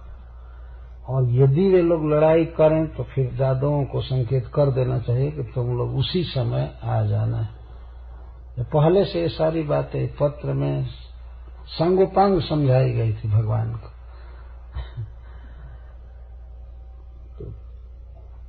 गिरिजा जी के मंदिर से प्रत्यावर्तन के समय मेरा हरण कीजिएगा, तो इससे हमारे बंधु बांधव कोई नहीं मारे जाएंगे, सब बचे रहेंगे। यद्यपि उसके बाद भी रुक्मी प्रण किया तो भगवान हरण कर लिए रुक्मिणी जी का, तब तो इधर तो सारे राजाओं में बहुत हल्का मच गया, हाहाकार मच गया, हाय है। वो लोग लगे कहने कि देखो जैसे सिंहों के बीच में कोई हरिण आ करके और उनका सिंह भाग ले जाए, वैसे यह जादव आया और ले गया। हाय, पकड़ो पकड़ो, धरो धरो, मारो, लौटाओ कन्या को, कहाँ तक जाएगा, कहाँ तक जाएगा। तो सब लोग ऐसा कर रहे थे, लेकिन जादवों ने रोक लिया तुरंत। भगवान तो रुक्मिणी जी को लेकर के चले गए कुछ दूर, और बलराम जी ये सब आकर के इनका सामना किए, बहुत लोगों को मारे तो सेना भाग गई, कुछ लोग जान से भी मारे गए। बहुत बड़ी उदासी छा गई, बहुत बड़ी सेना आई थी विवाह कराने के लिए, लेकिन कुछ करा नहीं पाए, उल्टे बहुत बड़ी हार हुई, मारे गए। तो शिशुपाल तो बेचारा चुपचाप, वो तो दुल्हा बन करके गया था विवाह का। अब तो उसका तो पहले से ही कृष्ण से बैर था, और अब तो ये मानता था कि हमारी पत्नी को ले गया, ऐसा मानता था। ये उसकी मान्यता सरासर झूठी थी, गलत थी, लेकिन वो मानता था। तो सभा में और लोग तो उदास थे ही, लेकिन वो तो बेचारा रो रहा था। तो उसका विवाह निश्चित किया था जरासंध, तो जरासंध उसको समझाने लगा। ये भागवत में वर्णन है, ये कथा आएगी बाद में। जरासंध कहता है, शिशुपाल जी आप छोटी सी बात के लिए इतना शोक करने लगे। अरे उसके लिए अब छोटी बात थोड़े थी, वो तो हाहाकार करने लगा कि रुक्मिणी जैसी कन्या हमें नहीं मिली, और कन्या नहीं मिली इसका तो दुख था ही, कृष्ण ले गए और डबल दुख उसको बहुत ज्यादा दुख था। तो अब कौन समझावे, तो मुखिया था उस विवाह का, बारात का, जरासंध समझाने लगा। शिशुपाल जी आप शोक छोड़िए, शोक मत कीजिए, आप ऐसा मत समझिए कि जादवों ने हरण कर लिया रुक्मिणी का, उन लोगों में क्या है? समय बलवान होता है, काल बलवान होता है। ये लिखा था कि रुक्मिणी का हरण हो जाएगा और जादू लोग कर लेंगे, इनमें कोई शक्ति नहीं है, लेकिन काल बलवान है, शक्तिहीन में भी शक्ति भर देता है। तो आप चिंता मत कीजिए, आप चिंता मत कीजिए। और हम तो ये कहते हैं कि किसी भी वस्तु की प्राप्ति न हो तो उसके लिए चिंता नहीं करनी चाहिए। हम ऐसा कहते हैं कि आपके ललाट में रुक्मिणी से विवाह लिखा नहीं था। जादुओं में क्या है, जब लिखा नहीं था इसलिए वो लोग जीत गए, चाहे रुक्मिणी को ले गए। आप चिंता मत कीजिए। और इस विषय में देखिए, चिंता नहीं करने वालों में मैं ही एग्जाम्पल हूं। आपने हमारा नाम सुना ही है, सब जानते हैं आप। यही कृष्ण 17 बार हमको पराजित किया था मथुरा में। मैं दूसरे को क्या उदाहरण, लेकिन 18वीं बार मैं उसको मथुरा से भगा दिया, रण छोड़ हो गया, भाग गया अपनी जन्मभूमि छोड़कर। अरे ऐसा भाग रहा था, मैं पीछे से कह रहा था कि अरे मेरी शरण में हो जाओ, जान छोड़ दूंगा या छोड़ दूंगा, लेकिन दोनों भाई बहुत डरे हुए भाग गए। 17 बार हारा हुआ व्यक्ति हिम्मत नहीं हारा। आप केवल एक बार में रोने लगे, इतना साहस मत खोइए। इस तरह से समझा रहा था, लेकिन कुछ भी समझाया। शिशुपाल का जो वैर भाव था वो तो 100 गुना बढ़ गया भगवान के प्रति। यहां से और ज्यादा दृढ़ हुआ वैर भाव। तो उसी सभा में अब तो रुक्मी विवाह निश्चित किया था इधर से जबरदस्ती रुक्मिणी का, और रुक्मिणी का हरण हो गया। तो भरी सभा में रुक्मी प्रतिज्ञा किया, यदि मैं कृष्ण का वध नहीं कर सका और अपने भगनी को, अपने बहन को यदि नहीं लौटा पाया तो इस नगर में मुंह दिखाने नहीं आऊंगा। आज से छूटा मेरा नगर। वही जन्म हुआ तो वहां का राजा था, लेकिन कहा कि इसमें प्रवेश नहीं करूंगा, कुंडिनपुर में प्रवेश नहीं करूंगा।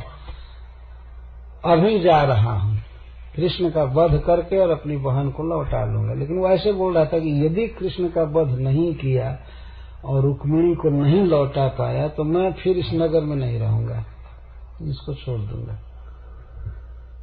प्रतिज्ञा करके गया। इसके बाद भगवान के साथ युद्ध करने लगा।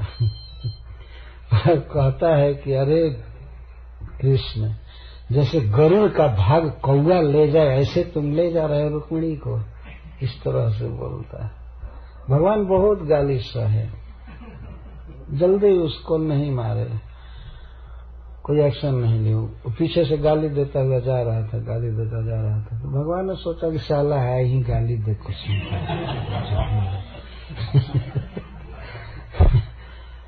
लेकिन बाद में भगवान उसे बांध लिए, बांध करके रथ पर चढ़ा लिए और उसका केस तलवार से काट दिए। बहुत दुख हुआ था। रुक्मिणी जी उससे रो रही थी, बाद में बलराम जी ने छुड़ा दिया। छोड़ो, ये सब कथा बाद में आएगी। तो रुक्मिणी जी ये उपाय बता रहे हैं कि अंतः पुरांतर चरीम अनिहत्य बंधु तामुद्वहे कथमिति प्रमदाम उपायम। मैं उपाय बता रही हूँ। पूर्वे दुरस्त महति कुलदेव यात्रा जस्याम बहिर्नव बधुर गिरजाम पेया। तो स्पष्ट रूप से उन्होंने बता दिया भगवान को कि ऐसे आइएगा, इस समय मेरा हरण कीजिएगा। तो इस पर भी यदि मान लीजिए भगवान कहें, ननु किम अनेन अनर्थकारिण निर्बंधेन शायदो अपि तावत प्रख्यात गुण कर्मा योग्य एवं वर इति तत्व। यदि भगवान कहें कि रुक्मिणी क्यों ऐसा हठ कर रही हो, ये तो अनर्थकारी हठ है, इसमें युद्ध होगा, बंधुओं में विरोध होगा आपस में, आखिर तुम्हारा विवाह निश्चित हो गया है। तो शिशुपाल भी तो एक बहुत प्रख्यात व्यक्ति है, राजा है और बड़ा व्यक्ति है। वास्तव में शिशुपाल बहुत बड़ा व्यक्ति था, कृष्ण से द्रोह करता था, वैर करता था, यही केवल उसमें दोष था। बाकी और लौकिक दृष्टि से वह बहुत बड़ा प्रख्यात व्यक्ति था, पर चूंकि भगवान का पार्षद था इसलिए भगवान के समान ही सुंदर था। वह राजा था सब तरह से। तो मानो भगवान कहें कि शिशुपाल भी प्रख्यात गुण कर्म वाले हैं और उनके साथ विवाह निश्चित हो ही गया है, तो क्यों हठ कर रही हो, क्यों मुझको जोत रही हो, युद्ध करना पड़ेगा, बहुत बड़ी हानि होगी, बहुत लोगों की जान जा सकती है। तो यह जो निर्बंध है, हठ है, यह अनर्थकारी है। तो शिशुपाल के साथ विवाह कर लो, क्या हर्ज है। तब रुक्मिणी जी अंतिम श्लोक कहती हैं, जस्यांघ्रिपंकज रजः स्नपनं महान्तो वाञ्छन्तु मापतिरिवात्मतमोपहत्यै जर्ह्यम्बुजाक्ष न लभेय भवत्प्रसादं जह्यामसून व्रतकृशात् शतजन्मभिः स्यात्। हे प्रभु, हे अंबुजाक्ष, हे कमल नयन, आप इतने महान हैं कि उमापति, उमा जी के पति भगवान शिव भी आपके चरणों की दासता की कामना करते हैं, सेवा करना चाहते हैं। इतने महान आप, कहाँ आप और कहाँ शिशुपाल, तो कोई तुलना की बात ही नहीं है। मैं कभी स्वप्न में सोच ही नहीं सकती कि मैं शिशुपाल के साथ विवाह करूंगी। जस्यांग पंकज रज स्नपनम, जिनके चरण कमल के रज में स्नान करने की वांछन्ति उमापति रिवा, उमापति जैसे महान पुरुष भी आपके चरण कमल के रज में स्नान करना चाहते हैं। चरण कमल के रज में स्नान का अर्थ है आपकी दासता चाहते हैं, आपकी सेवा करना चाहते हैं। उमापति इव, इस संसार में भगवान के बाद यदि कोई सबसे बड़ा व्यक्ति है तो वो है भगवान शिव, उसके बाद ही कोई है, ब्रह्मा जी चाहे और जो भी। शिव जी भी भगवान श्री कृष्ण के चरण कमल की सेवा चाहते हैं। वांछन्ते उमापति इवा, क्या करना चाहते हैं? अंघ्रि पंकज रजः स्नपनम महांत। उमापति भगवान शिव जैसे महान पुरुष लोग आपके चरण कमल के रज में स्नान करना चाहते हैं। किस लिए? आत्म तमोपहत्य,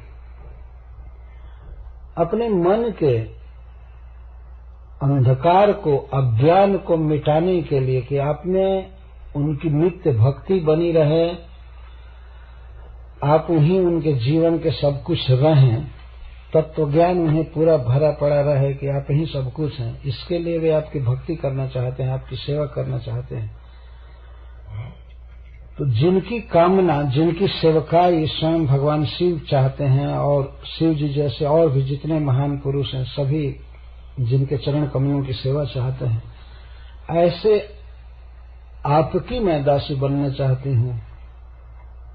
और यदि भगवान कहें कि यदि नहीं बन पाओ, यदि मेरा चरण कमल नहीं मिलेगा, तब कहती है कि हे अंबुजाक्ष, जर्हि भवत प्रसादम न लभेया, यदि मैं आपकी कृपा को नहीं पा सकूंगी, कदाचित मैं आपकी अगर पत्नी नहीं बन पाई, आपके साथ विवाह नहीं हो पाया, तो मैं जहिया मसून, मैं प्राणों को निश्चित त्यागूंगी, मैं मर जाऊंगी, मैं आत्महत्या करूंगी, लेकिन विवाह दूसरे से नहीं कर सकती। जहिया मसून व्रत कृशा क्षतजन्म भी शायद, वैसे व्रत और उपवास करने के कारण मेरा शरीर तो पहले से ही दुर्बल हो चुका है। मेरे प्राण ऐसे भी बहुत चिंता से दुर्बल हो गए, कृश हो गए, मेरा शरीर कृश हो गया। तो यदि इस पर भी आप नहीं आएंगे और आपके चरण कमलों की दासी बनने का मुझे सौभाग्य नहीं मिलेगा, तो मैं निश्चित असुन जहिया, मैं प्राण त्याग दूंगी। बस यही पत्र का अंतिम लाइन था। और आपकी दासी रुक्मिणी, भवतो दासी रुक्मिणी संस्कृत में लिखी होंगी, आपकी दासी रुक्मिणी। बताइए, इस बात को सुन करके भगवान कैसे रुक सकते थे? क्यों नहीं वे आ जाए? तो मैं जीवित नहीं रहूंगी, मैं मर जाऊंगी। तो भगवान इस पर भी पूछते हैं तो इससे क्या होगा, मान लो तुम शरीर भी छोड़ देती हो तब? तो कहते सतजन्म भी स्यात्, मैं बारंबार जन्म लूंगी और शरीर छोड़ूंगी, भले सैकड़ों जन्म बीत जाए, हजारों लाखों जन्म बीत जाए, लेकिन जब बनूंगी तो आपकी दासी बनूंगी, आपकी पत्नी बनूंगी, मैं अन्य किसी की नहीं बन सकती। केवल जन्म लूंगी, तपस्या करूंगी, और यदि आप नहीं मिले तो फिर शरीर छोड़ूंगी। इस तरह सैकड़ों बार, यहाँ सत शब्द का तात्पर्य अनंत बार, हजारों लाखों बार मैं जन्म लूंगी, भले ही 100 जन्मों में, लाखों जन्मों में हो, लेकिन वही प्रसाद मुझे मिलेगा, तब मुझे सुख होगा, मैं जी नहीं सकती हूँ। बस यही अंतिम शब्द था जो भगवान के हृदय को बिल्कुल झकझोर दिया। वैसे तो पहले से ही वे चाहते थे कि मैं रुक्मिणी का हरण करूंगा, लेकिन रुक्मिणी जी के पत्र ने भगवान के हृदय को बिल्कुल वश में कर लिया। और इतना कह करके वो ब्राह्मण बोले, पत्र पढ़ करके,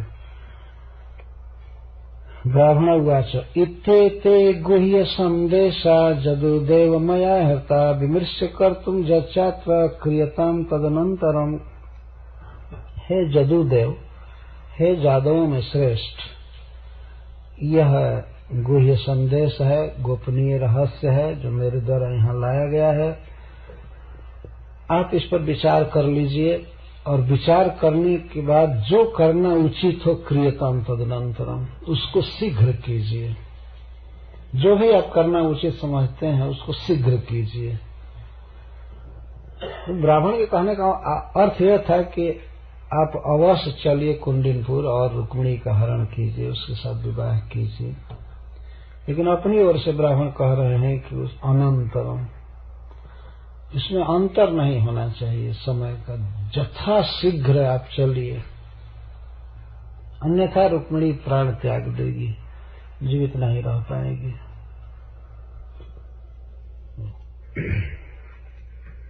तब श्रील सुखदेव गोस्वामी कहते हैं वैदर्भ्यासतु संदेशम निशम्य जदुनंदनः प्रगृह्य पाणिना पाणिं प्रहसानिदमब्रवीत्। वो ब्राह्मण बहुत चिंता में थे कि रुक्मिणी शरीर छोड़ देगी यदि भगवान नहीं पहुंचेंगे तो वैदर्भी के रुक्मिणी के इस संदेश को सुनकर जदुनंदन भगवान हंसने लगे और ब्राह्मण के पाणी को अपने पाणी से पकड़े। प्रगृह्य पाणिना पाणि, ब्राह्मण के हाथ को पकड़े अपने हाथ से, और इसके द्वारा भगवान संकेत कर रहे हैं मैं रुक्मिणी के साथ पाणी ग्रहण करूंगा।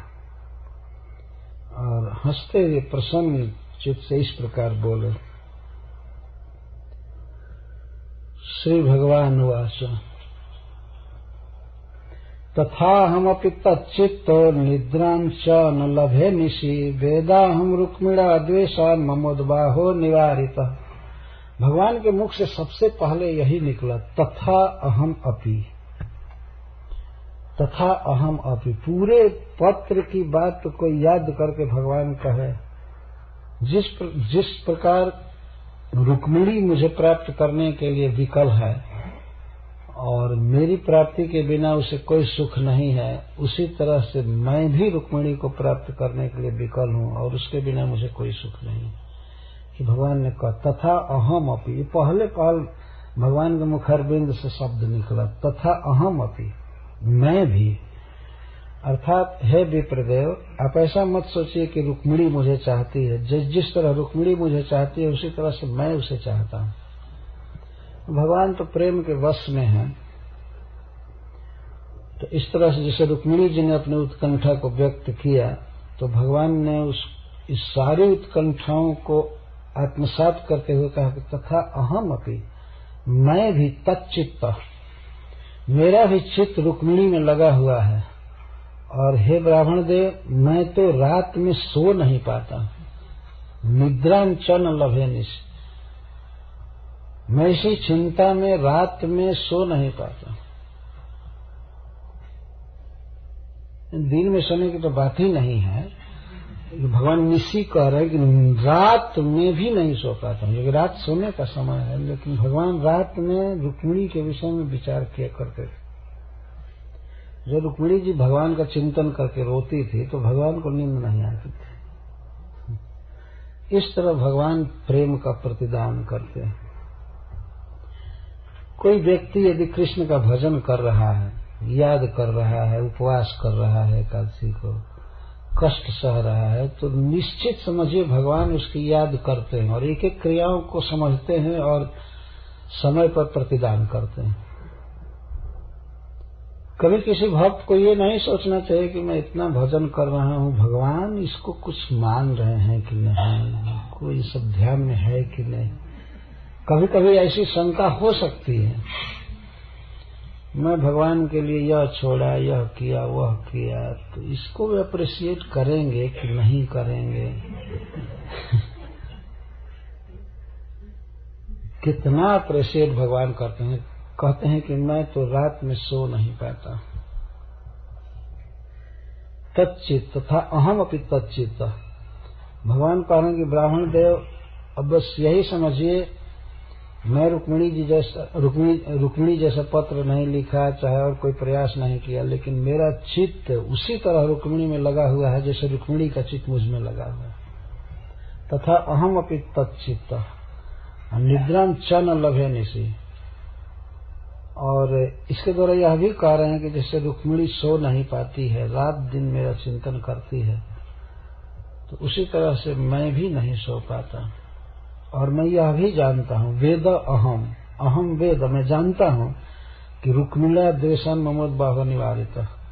रुक्मी ने द्वेष के कारण मेरा विवाह रोक दिया। कोई अयोग्यता देखकर नहीं, रुक्मी का केवल कृष्ण से द्वेष था, इसलिए विवाह रोक दिया था। अरे कृष्ण में कोई दोष देख करके रोका होता कि ये दोष है, वो दोष है, ये ज्योतिष के अनुसार ये गणना नहीं मिल रही है कि ये नहीं हो रहा है, कुछ कहा, कुछ नहीं, बस कृष्ण के साथ करना ही नहीं। भगवान यहां कह रहे हैं कि रुक्मी के द्वारा द्वेषा ममोद्वाहो निवारित, मेरा विवाह रोक दिया गया। तो आप चिंता मत कीजिए। ताम आनिश्य उन्मथ्य राजन्याप सदा मृधे मत परा मनवद्यांग एद सुग्नि सिखाने वा। ताम आनिश्य, भगवान एक श्लोक बोलने के बाद फिर कहा ताम आनिश्य, मैं उसको लाऊंगा। ताम रुक्मिणी, आनिश्य आनूंगा, लाऊंगा। तो ब्राह्मण पूछे कैसे लाएंगे, मान लीजिए कैसे लाएंगे, तो कहते हैं मैं राजा नामधारी उन नीच लोगों के बीच से वैसे ही रुक्मिणी को लाऊंगा जैसे ईंधन के बीच में अग्नि की लपट निकलती है। तो उदाहरण ऐसे दे रहे हैं कि बहुत बड़ा ईंधन हो, लकड़ी हो, और उसमें आग उत्पन्न होती है तो वो आग ही ईंधन को जलाकर भस्म कर देती है। तो रुक्मिणी के कारण उन राजाओं को मैं इस तरह परास्त करके, ध्वस्त करके रुक्मिणी को लाऊंगा। एधसो अग्नि शिखा में वह, एधसा का अर्थ ईंधन, लकड़ियों में से जैसे अग्नि शिखा निकलती है, लकड़ी को ही खा करके, जला करके, तो उस तरह से उन राजाओं को मैं परास्त करके, अभिभूत करके, और वहां से उनके बीच से लाऊंगा। अग्नि कोई उत्पन्न करता है तो ईंधनों से उत्पन्न करता है। तो भगवान के सामने ये ईंधन जैसे सड़ी हुई लकड़ी जैसे हैं, जरासंध आदि, वो उनको कोई युद्ध थोड़े करना है। युद्ध कोई व्यक्ति करता है अपने समान बल वाले से, इनके साथ भगवान क्या युद्ध करेंगे। तो भगवान कहते हैं मैं लाऊंगा उसको, आप चिंता मत कीजिए। और रुक्मिणी कैसी है, मत पराम अनवद्यांगी। रुक्मिणी जी को ये चिंता हो रही थी, आगे ये कथा आएगी। जब ब्राह्मण के आने में देर हुई तो रुक्मिणी जी सोचती हैं कि अवश्य ही भगवान मुझ में कोई दोष देख करके विवाह नहीं करना चाहते हैं हमसे।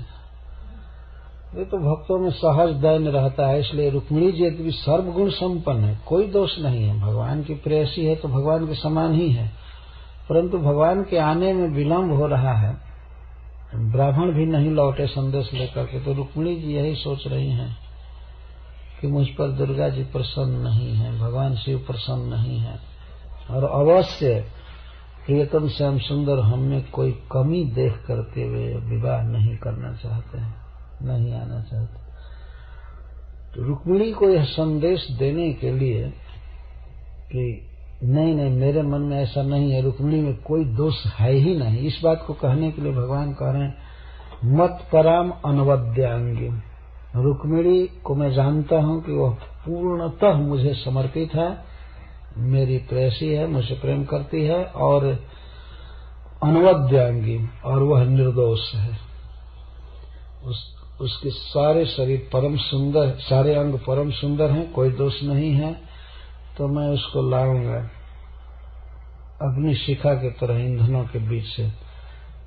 और उन राजाओं को भगवान कह रहे हैं कि राजन्यापसदान, अपसद का अर्थ होता है संज्ञा, केवल उनकी संज्ञा भर है कि राजा है, राजा वजा है नहीं, राजा का गुण नहीं है, तो उन दुष्ट राजाओं को मत करके, उन्हें बुरी तरह से पराजित करके मैं रुक्मिणी को लाऊंगा। श्री शुक उवाच उद्वाहाक्षम च विज्ञाय रुक्मिण्या मधुसूदनः रथः संयुज्यतामाशु दारुकेत्याः सारथि। तो भगवान इस बात को पूरा तरह समझ गए कि विवाह का यह लग्न है, इस समय विवाह होगा, बहुत जल्दी होने वाला है, तो अतः भगवान ने तुरंत ही दारुक को कहा, अपने सारथी को, रथः संयुज्यतामाशु, दारुक इत्याह सारथी, भगवान ने कहा दारुक रथः संयुज्यताम, रथ तैयार करो। भगवान ने कुंडिनपुर जाने के पहले बलराम जी से भी कोई अनुमति नहीं ले रहे कि भगवान को क्या डर है किसी के पास जाने में। दिखाया जा रहा है श्री कृष्ण का शौर्य और निर्भय, और लग जाता है उनको तो साथ में चढ़ाया ब्राह्मण को। आरुह्य स्यंदनम सौरिर्द्विजमारोप्य तूर्ण गही अनर्तादेक रात्रिण विदर्भान अगमधयहि। पहले भगवान चढ़े रथ पर चढ़ करके फिर उस ब्राह्मण को चढ़ाए हाथ पकड़ करके। वो तो चढ़ना भी नहीं जानते होंगे, हमेशा पैदल घूमने वाला ब्राह्मण ये भी पता नहीं होगा कैसे चढ़ा जाएगा, कहाँ बैठा जाएगा। तो भगवान हाथ पकड़ करके चढ़ाए और बैठाए, और बहुत तेज गति से अनर्त से द्वारका से वो रथ चला और एक रात में नागपुर पहुंच गया। विदर्भान अनर्ताद एक रात्रिण विदर्भान अगमधयहि, एक रात्रि में पहुंच गया। कितना तेज रथ चला होगा, इतना तेज अब तक कोई ट्रेन भी नहीं चलती, कोई सबसे फास्टेस्ट ट्रेन भी इतना नहीं चल सकती, इतना भगवान के घोड़े चले थे। एक रात्रि में विदर्भ में आ गए।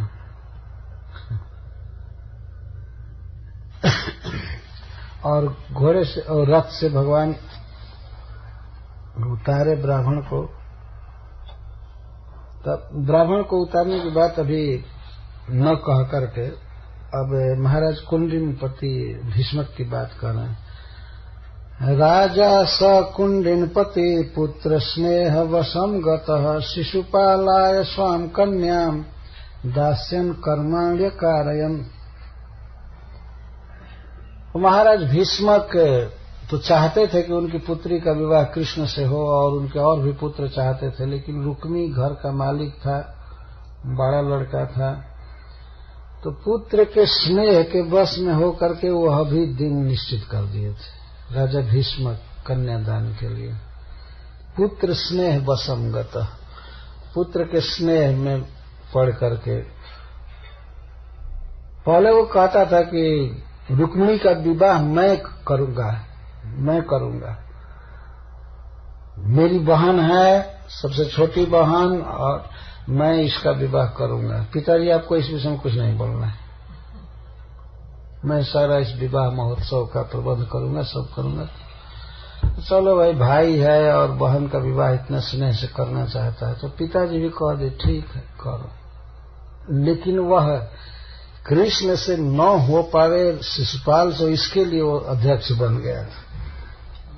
तो जैसे जैसे करता था वैसे होता था। तो महाराज भीष्मक छोड़ दे तो ठीक है। तो शिशुपालाय स्वयं कन्या दास्यन कर्माण्य कार्यत, शिशुपाल को अपनी कन्या अर्पित करने के लिए वे कर्माणि अकार्यम, बहुत से विवाह के लिए उचित कर्म करवा रहे थे।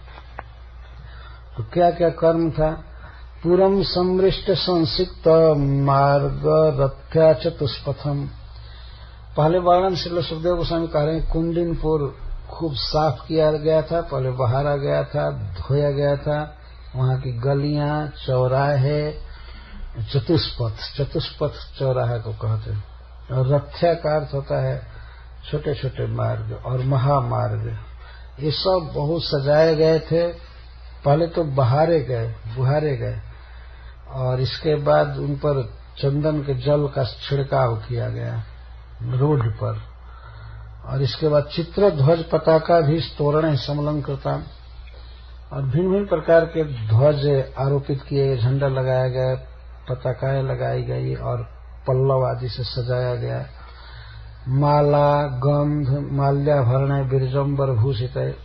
और उस नगर के जो भी नर नारी थे उस विवाह के अवसर पर सब बहुत सुंदर सुंदर माला पहने थे, चंदन गंध लगाए थे, फूलों का आभरण था और सोने आदि के अलंकार धारण किए थे।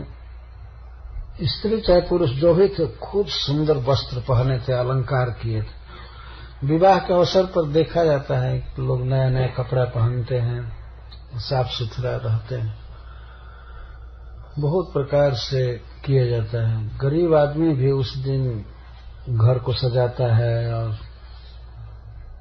वस्त्र अच्छा से अच्छा पहनता है। तो वो तो राजा के यहाँ विवाह हो रहा था और सभी ये जानते थे कि शिशुपाल के साथ विवाह हो रहा है, पर फिर भी सब सजे थे।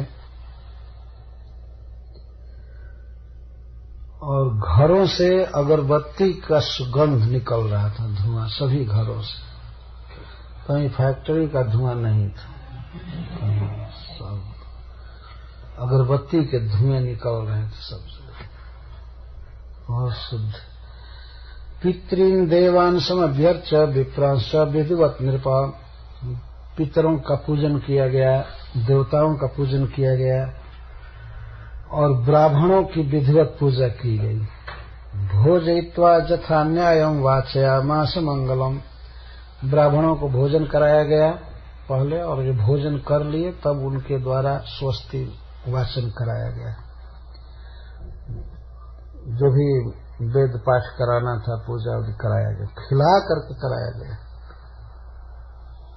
ये नियम है कि ब्राह्मणों को खिला करके उनसे काम लेना चाहिए, और जो छोटे लोग होते हैं उनसे काम करा कर खिलाना चाहिए। ये नियम है, तो खा लेंगे तो करेंगे ही नहीं। हाँ, यहाँ लिखा गया कि भोजयित्वा, ब्राह्मणों को खिला करके तो वाचयामास मंगलम, वाचयामास उनसे पढ़ाया गया। जो बड़े लोग होते हैं, अच्छे लोग, वो खाने के बाद ऑब्लाइज्ड हो जाते हैं और काम करते हैं। जो छोटे लोग होते हैं बस खाए तो चल देते हैं और ध्यान नहीं देते, खाने के लिए काम करते हैं कि करेंगे तब मिलेगा। इसीलिए उनसे काम कराकर भोजन देना चाहिए, चाहे वे तन जो भी देना हो। लेकिन साधु महात्मा ब्राह्मण या अच्छे लोग जो भी हों संबंधी, उनको पहले खिला देना चाहिए, उसके बाद वो काम करते ही। थोड़े थोड़े शब्दों में ही कई बातें बताई जाती हैं यहाँ पर। एक ब्राह्मणों को खिला करके कीर्तन कराया गया, वाचयामास मंगलम, मंगल वाचन कराया गया। तो ब्राह्मण आए होंगे, भूखे होंगे, खा करके आराम से काम करते हैं। देखा गया है ब्राह्मणों का स्वभाव, खाने के बाद बहुत ऑब्लाइज्ड होते हैं। एक ब्राह्मण को मैं देखा था, एक घर पर आए थे, खा रहे थे, एक एक कवर पर आशीर्वाद देते जा रहे थे, एक एक और खाते थे, आशीर्वाद देते जाते थे और बैठे थे ऐसे, खाते समय ऐसे बैठे और खाते जो पेट भर गया तो एकदम ऐसे हो, एकदम तंग, अब झुका नहीं जा रहा है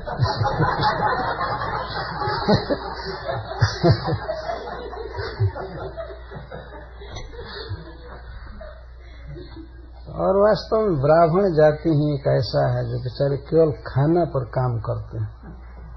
अब 10-5 ब्राह्मण को इनवाइट कर दीजिए, अपने घर का दिन भर का काम छोड़कर खाने आ जाएंगे। दूसरों को बुलाइए,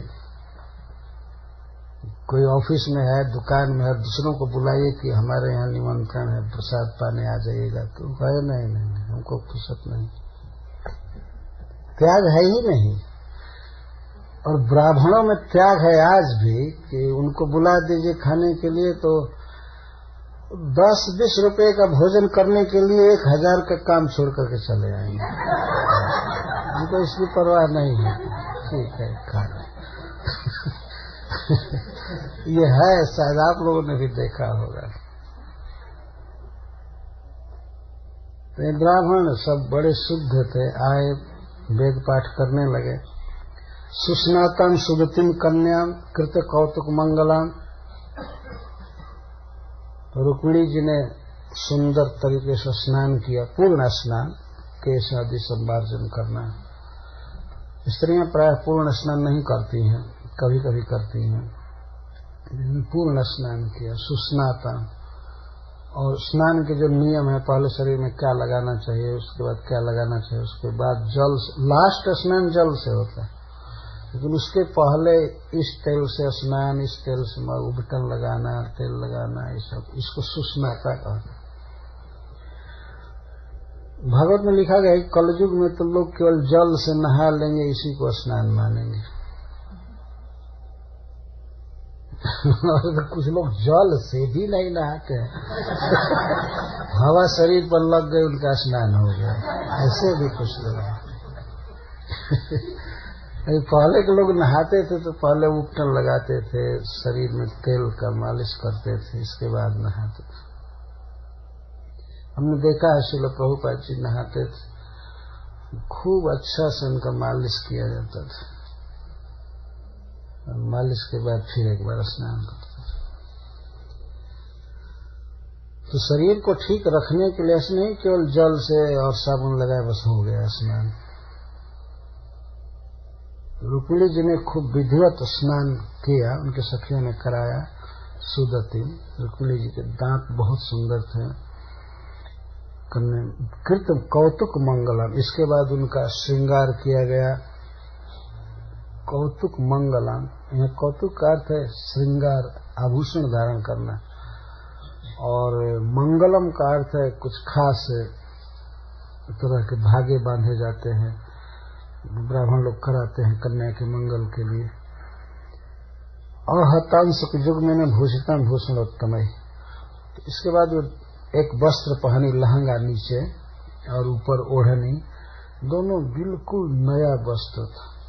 अहतांशिक युग में कहीं सिकुड़ा नहीं था वस्त्र, जो नीचे का लहंगा पहनी थी साड़ी और ऊपर ओढ़नी रखी थी, बहुत सुंदर वस्त्र। भूषितम भूषणोत्तमय, और उत्तम श्रेणी के फर्स्ट क्लास के आभूषणों से वे आभूषित थे। तो ब्राह्मण लोग सामवेद, ऋग्वेद और यजुर्वेद के मंत्रों से पहले रक्षा किए रुक्मिणी जी की। इस तरह की व्यवस्था आज भी है, विवाह में ये सब विधि पूरी की जाती है, कुछ मंत्रों से रक्षा की जाती है, जैसे महामंत्र से भी किया जा सकता है, हरे कृष्ण कृष्ण कृष्ण हरे हरे, राम राम। और विवाह के अवसर पर जितना ही भगवान के नाम का उच्चारण होता उतना ही मंगल होता है। तो पानी लेकर के आम के पत्ते से अथवा कुश से छिड़का जाता है, इसको प्रोक्षण कहते हैं, और वैदिक मंत्र पढ़ा जाता है। तो उससे जीवन में जो भी पहले के दोष रह गए हैं या कोई कर्म कठिन फल देने वाला होता है, तो भगवान के नाम से वैदिक मंत्र का उच्चारण सब नष्ट हो जाता। तो ब्राह्मणों ने सब किया, साम ऋग यजुर के मंत्रों से वधु की रक्षा किया, जैसे नारायण कवच आदि है पढ़ना उस समय पर। पुरोहितो अथर्व विद्वै जुहाव ग्रह शांत है, और अथर्व वेद के वेता एक पुरोहित ब्राह्मण थे, उन्होंने ग्रहों की शांति के लिए हवन किया। हिरण्य रूप वासांसिन गुणांश तुलंश्च गुड़ मिश्रितान प्रागत धेनुष विप्रभ्य राजा विधि विदाम्बर। और इसके बाद राजा जो विधि को जानने वाले थे, कन्या के विवाह के समय किसको क्या देना चाहिए, तो ब्राह्मणों को उन्होंने सोना, चांदी, कपड़ा और तिल दान किया। तिल के विषय में सुखदेव गोस्वामी कहते हैं गुड़ मिश्रितान, गुड़ से मिला हुआ तिल। ऐसे तो गांव में हमेशा मिलता रहता है, खाते रहते हैं हम लोग। गुड़ मिश्रित तिल दान किया। बहुत बनवा लिए होंगे, ब्राह्मणों को दे रहे थे। कोई आधा किलो खाए चाहे 1 किलो खाए, जितना खाना हो वो ले खाए, चाहे घर ले जाए, बच्चों के लिए, पत्नी के लिए ले जाते थे। गुड़ मिश्रितान तिलांश, और प्रारब्ध धेनुष विप्रभ्य, और गाय दान दिए, क्योंकि राजा विधि विदाम वर, विधि को जानने वालों में श्रेष्ठ थे। अपनी कन्या के हित के लिए, अभ्युदय के लिए सब कर रहे थे। तो जैसे ये कर रहे थे, एवं चेदिपति राजा दमघोष सुताय वै कारयामास मंत्रज्ञ अभ्युदयोचितम। तो जैसे कुंडिनपति महाराज भीष्मक अपनी पुत्री के मंगल के लिए सब क्रिया करा रहे थे, नगर की सफाई वगैरह सब कुछ, वैसे महाराज दमघोष भी अपने पुत्र शिशुपाल के मंगल के लिए ये सब क्रियाएं करा रहे थे। तो शिशुपाल को भी वैदिक मंत्रों से रक्षा की जा रही थी, सब किया जा रहा था। मंगल का काम जो भी है पूरा किया जा रहा था। मदच्युत गजानी कैस्यंदनैर हेम माल भी पत्यस्व संकुल ही तो परितः कुंडिनम जयौ। इसके बाद दमघोष अपने पुत्र के साथ, शिशुपाल के साथ आए कुंडिनपुर बारात लेकर के। तो उस बारात का वर्णन करते हैं श्रील सुखदेव गोस्वामी, कहते हैं कि उसमें हाथी बहुत चल रहे थे, जिनके मद चू रहे थे, उनके गाल से एक सुगंधित द्रव चूता रहता है, जिस पर भंवरे मड़राते रहते हैं। यह हाथी के पूर्ण स्वास्थ्य का सूचक होता है, और मस्त चाल चलता है, स्वस्थ हाथी यौवन में। तो सभी हाथी जवान थे और मद चू रहा था उनके गाल से। गजानी के हाथियों की सेना आ रही थी, स्यंद ने हेममाल भी, और रथ चले थे जिनमें घोड़े जूते थे। रथ का श्रृंगार सोने की मालाओं से किया गया था। हजारों हजारों रथ, हजारों लाखों हाथी, पत्यस्व संकुल, और पैदल सैनिक भी चल रहे थे और घुड़सवार भी चल रहे थे। इस तरह से बारात आ रही थी। कुंडिनपुर में बारात है, ये बारात नहीं, ये तो युद्ध की तैयारी में सेना आ रही है, लेकिन इस तरह से आ रहे थे। अब ये दिखा रहे थे कि राजा है तो राजा की बारात भी ऐसे होगी, राजा की बारात ऐसे चलती। लेकिन मन में यह था कि यदि कृष्ण आएगा यहाँ रुक्मिणी का हरण करने के लिए तो जम करके लोहा लेंगे, इसकी तैयारी से वे लोग आ रहे थे। तम वै विदर्भाधिपति समेत्यभिपूज्य च निवेशयामास मुधा कल्पितान्यासनासन। तो विदर्भ के अधिपति महाराज भीष्मक स्वागत किए बारात का। जो लोग देखे होंगे गांव में बारात कैसे मिलती है, कन्या पक्ष वाले कैसे स्वागत करते हैं, मिलते हैं, उसको हम लोग मिलनी कहते हैं। तो बारात वाले ऐसे फैल जाते हैं लंबा, और घर वाले भी लंबा, ऐसे बाजा बजाते हुए बड़े उत्साह के साथ मिलते हैं। तो इस तरह से अब राजा की बारात आ रही है खूब जम करके, तो इधर राजा स्वागत किए, यह भी ऐसे बहुत से हाथियों के साथ और बाजे गाजे के साथ मिले और उनको कल्पित भवनों में ठहराए। कल्पित का अर्थ होता है कि जो रेगुलर भवन थे तो इतना कहाँ जगह इतनी भारी बारात को ठहराना। तो कल्पित का अर्थ है कि 10-20 दिन के लिए जो भवन बनाए गए थे या हायर करके टेंट फेंट जो लाए गए थे उसमें ठहराए। कल्पित का ये अर्थ है। लेकिन कल्पित का ये इतना हल्का अर्थ नहीं है कि टेंट लगाए गए, वो बनाए गए थे भवन, लेकिन ऐसे बनाए गए थे कि वो बहुत दिन तक न रहे, उनको जल्दी उजाड़ा भी जा सकता है, यथायोग्य किया जा सकता है, तो उसमें उन लोगों को ठहराया गया। कौन कौन लोग मुख्य उसमें थे बारात में, इसलिए सुखदेव गोस्वामी ध्यान से देख रहे हैं। अभी भी कुंडिनपुर पहुंच गए हैं और बारात देख रहे हैं क्योंकि रुक्मिणी जी का विवाह है, भगवान का विवाह है, इसलिए उस बारात को देखना भी भाग्य की ही बात है। तो कहते हैं तत्र साल्वो जरासंधो दंतवक्त्रो विदुरथ आजग्मुश्चैद पक्षी या पौंड्रकाद्या सहस्रशः। तो उस बारात में वहां कुंडिनपुर में साल्व, जरासंध, दंतवक्त्र, विदुरथ और पौंड्रक आदि हजारों राजा आए थे जो शिशुपाल के पक्ष के थे, सहस्र। और जो भी राजा आए थे उनको खबर दी गई थी कि आप समस्त बल और समस्त सैनिक और वाहनों के साथ आइए। तो सब लोग पूरी सेना लेकर के आए थे। इसलिए महाराज भीष्मक को बहुत प्रयास करना पड़ा ये ठहराने के लिए, सब जगह सेना ही सेना। तो ये लोग ठहरे थे उस बारात में, यही सज्जन शिरोमणि चारों पांचों का नाम है। साल्व, जरासंध, दंतवक्त्र, विदुरथ और पौंड्रक आद्य ये प्रधान थे। और इनके साथ तो और हुड लोग जुटे थे, वो तो थे ही बहुत। सब केवल भगवान का विरोध करने के लिए, रुक्मिणी का विवाह नहीं कराने के लिए जुटे थे, शिशुपाल से कराने के लिए। अच्छा, यहाँ तक तो इनका वर्णन सुखदेव गोस्वामी ने किया। हाँ, ये तो महाराज परीक्षित मानो पूछ सकते हैं कि ये लोग इतना क्यों जुटे थे,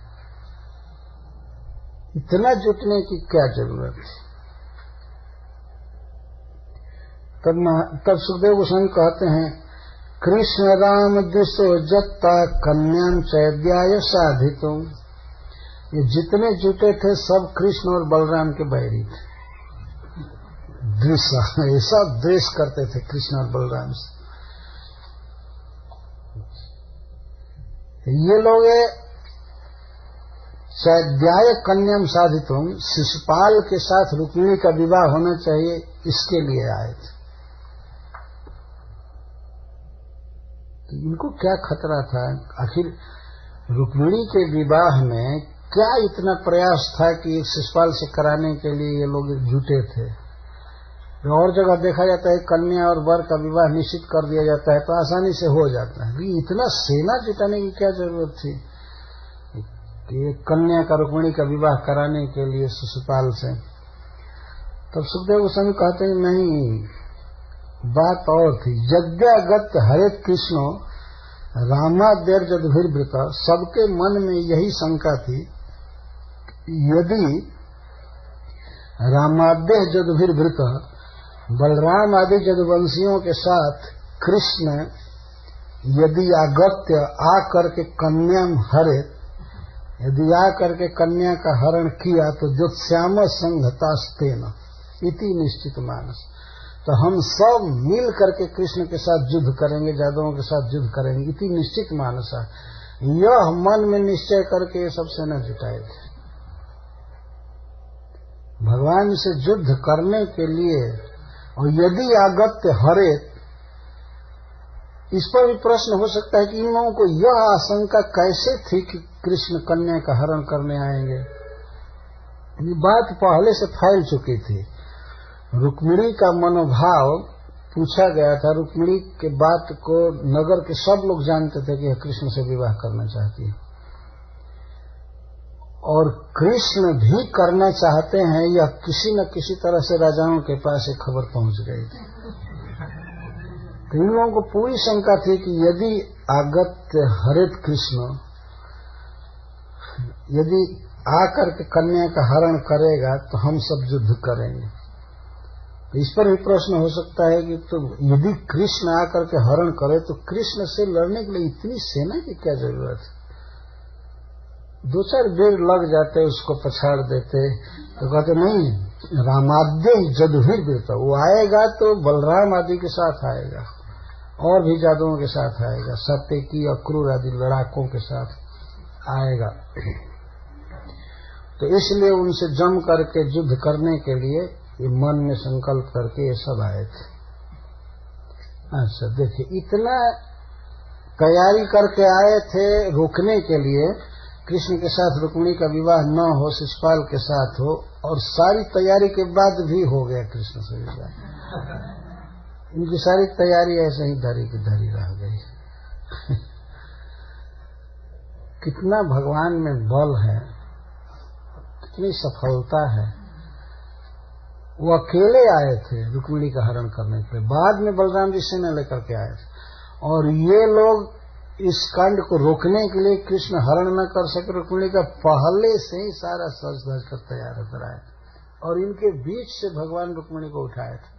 जिस समय महती देवी यात्रा हो रही थी, जुलूस निकला हुआ था, तो सारे राजा भी चल रहे थे उस यात्रा में, समग्र बल वाहन के साथ, और सब धनुष बाण या तलवार जो कुछ था उसको एकदम तैनात रखे थे। सबको शंका थी कि कृष्ण आकर के हरण कर सकता है, तो सब तैयार होकर के चले थे। लेकिन ऐसा सुखदेव गोस्वामी वर्णन करते हैं कि रुक्मिणी जी जब देवी के घर से आ रही थी, उनका मन तो कमल नयन भगवान के चिंतन में था, तो वो देख रहे थे कि वे आए हैं कि नहीं। ये ब्राह्मण ने खबर दे दिया था कि वे आ गए, तो वो देख रही थी। श्री सुखदेव गोस्वामी कहते हैं कि अपने बाएं अंगुलियों से, नख से, वो अपने केश को हटा करके और ऐसे देख रही थी। एक हाथ तो सखी के कंधे पर था, प्रेम के कारण स्खलित गति हो रही थी, चला नहीं जा रहा था भगवान के विरह में, प्रेम में। अब वो समय आ गया, अब घर लौटने लगी थी, वही समय था, उन्होंने कहा था कि मेरा हरण कीजिएगा, तो वो अपनी अलकों को हटा करके कृष्ण को देखने लगी। जिस समय रुक्मिणी ने देखा कृष्ण पर, उसके पहले राजाओं ने रुक्मिणी के चेहरे को देखा, देखने के बाद सब मूर्छित हो गए। इतना अपने सौंदर्य का प्रकाशन रुक्मिणी जी ने किया कि उनके सुंदर रूप को देख करके सब अपने अपने वाहनों पर मोहित हो गए, एकदम धनुष बाण लिए। कुछ लोग तो जमीन पर गिर पड़े, ऐसा लिखा गया है, और गिर गए।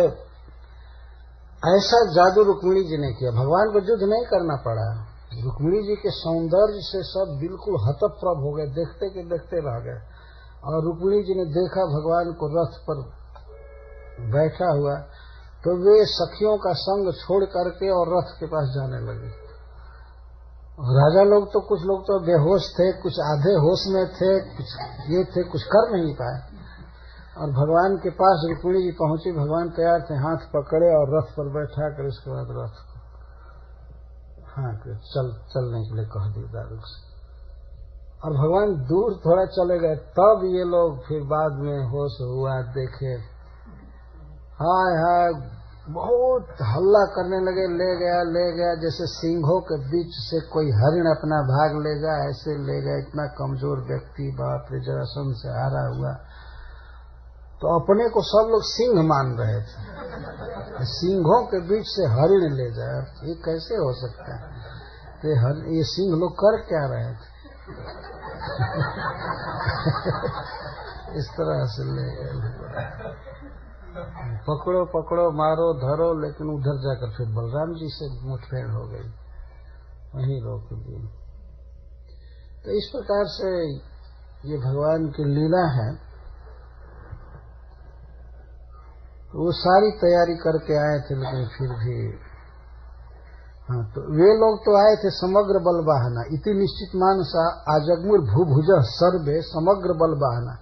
सभी राजा आए थे जो मित्र थे शिशुपाल के, सभी आए और समग्र बल वाहना और अपने समस्त सैनिकों और वाहनों के साथ आए थे। रथ हाथी घोड़ा जो कुछ भी था सब लाए थे, एक भी बाकी नहीं रखे थे, और सभी राजा आए थे। और इधर क्या हुआ, श्रुत्वैतद भगवान रामो विपक्षीय निरुपद्यमम कृष्णम चैतम गतम हतम कन्याम कलह संकिता।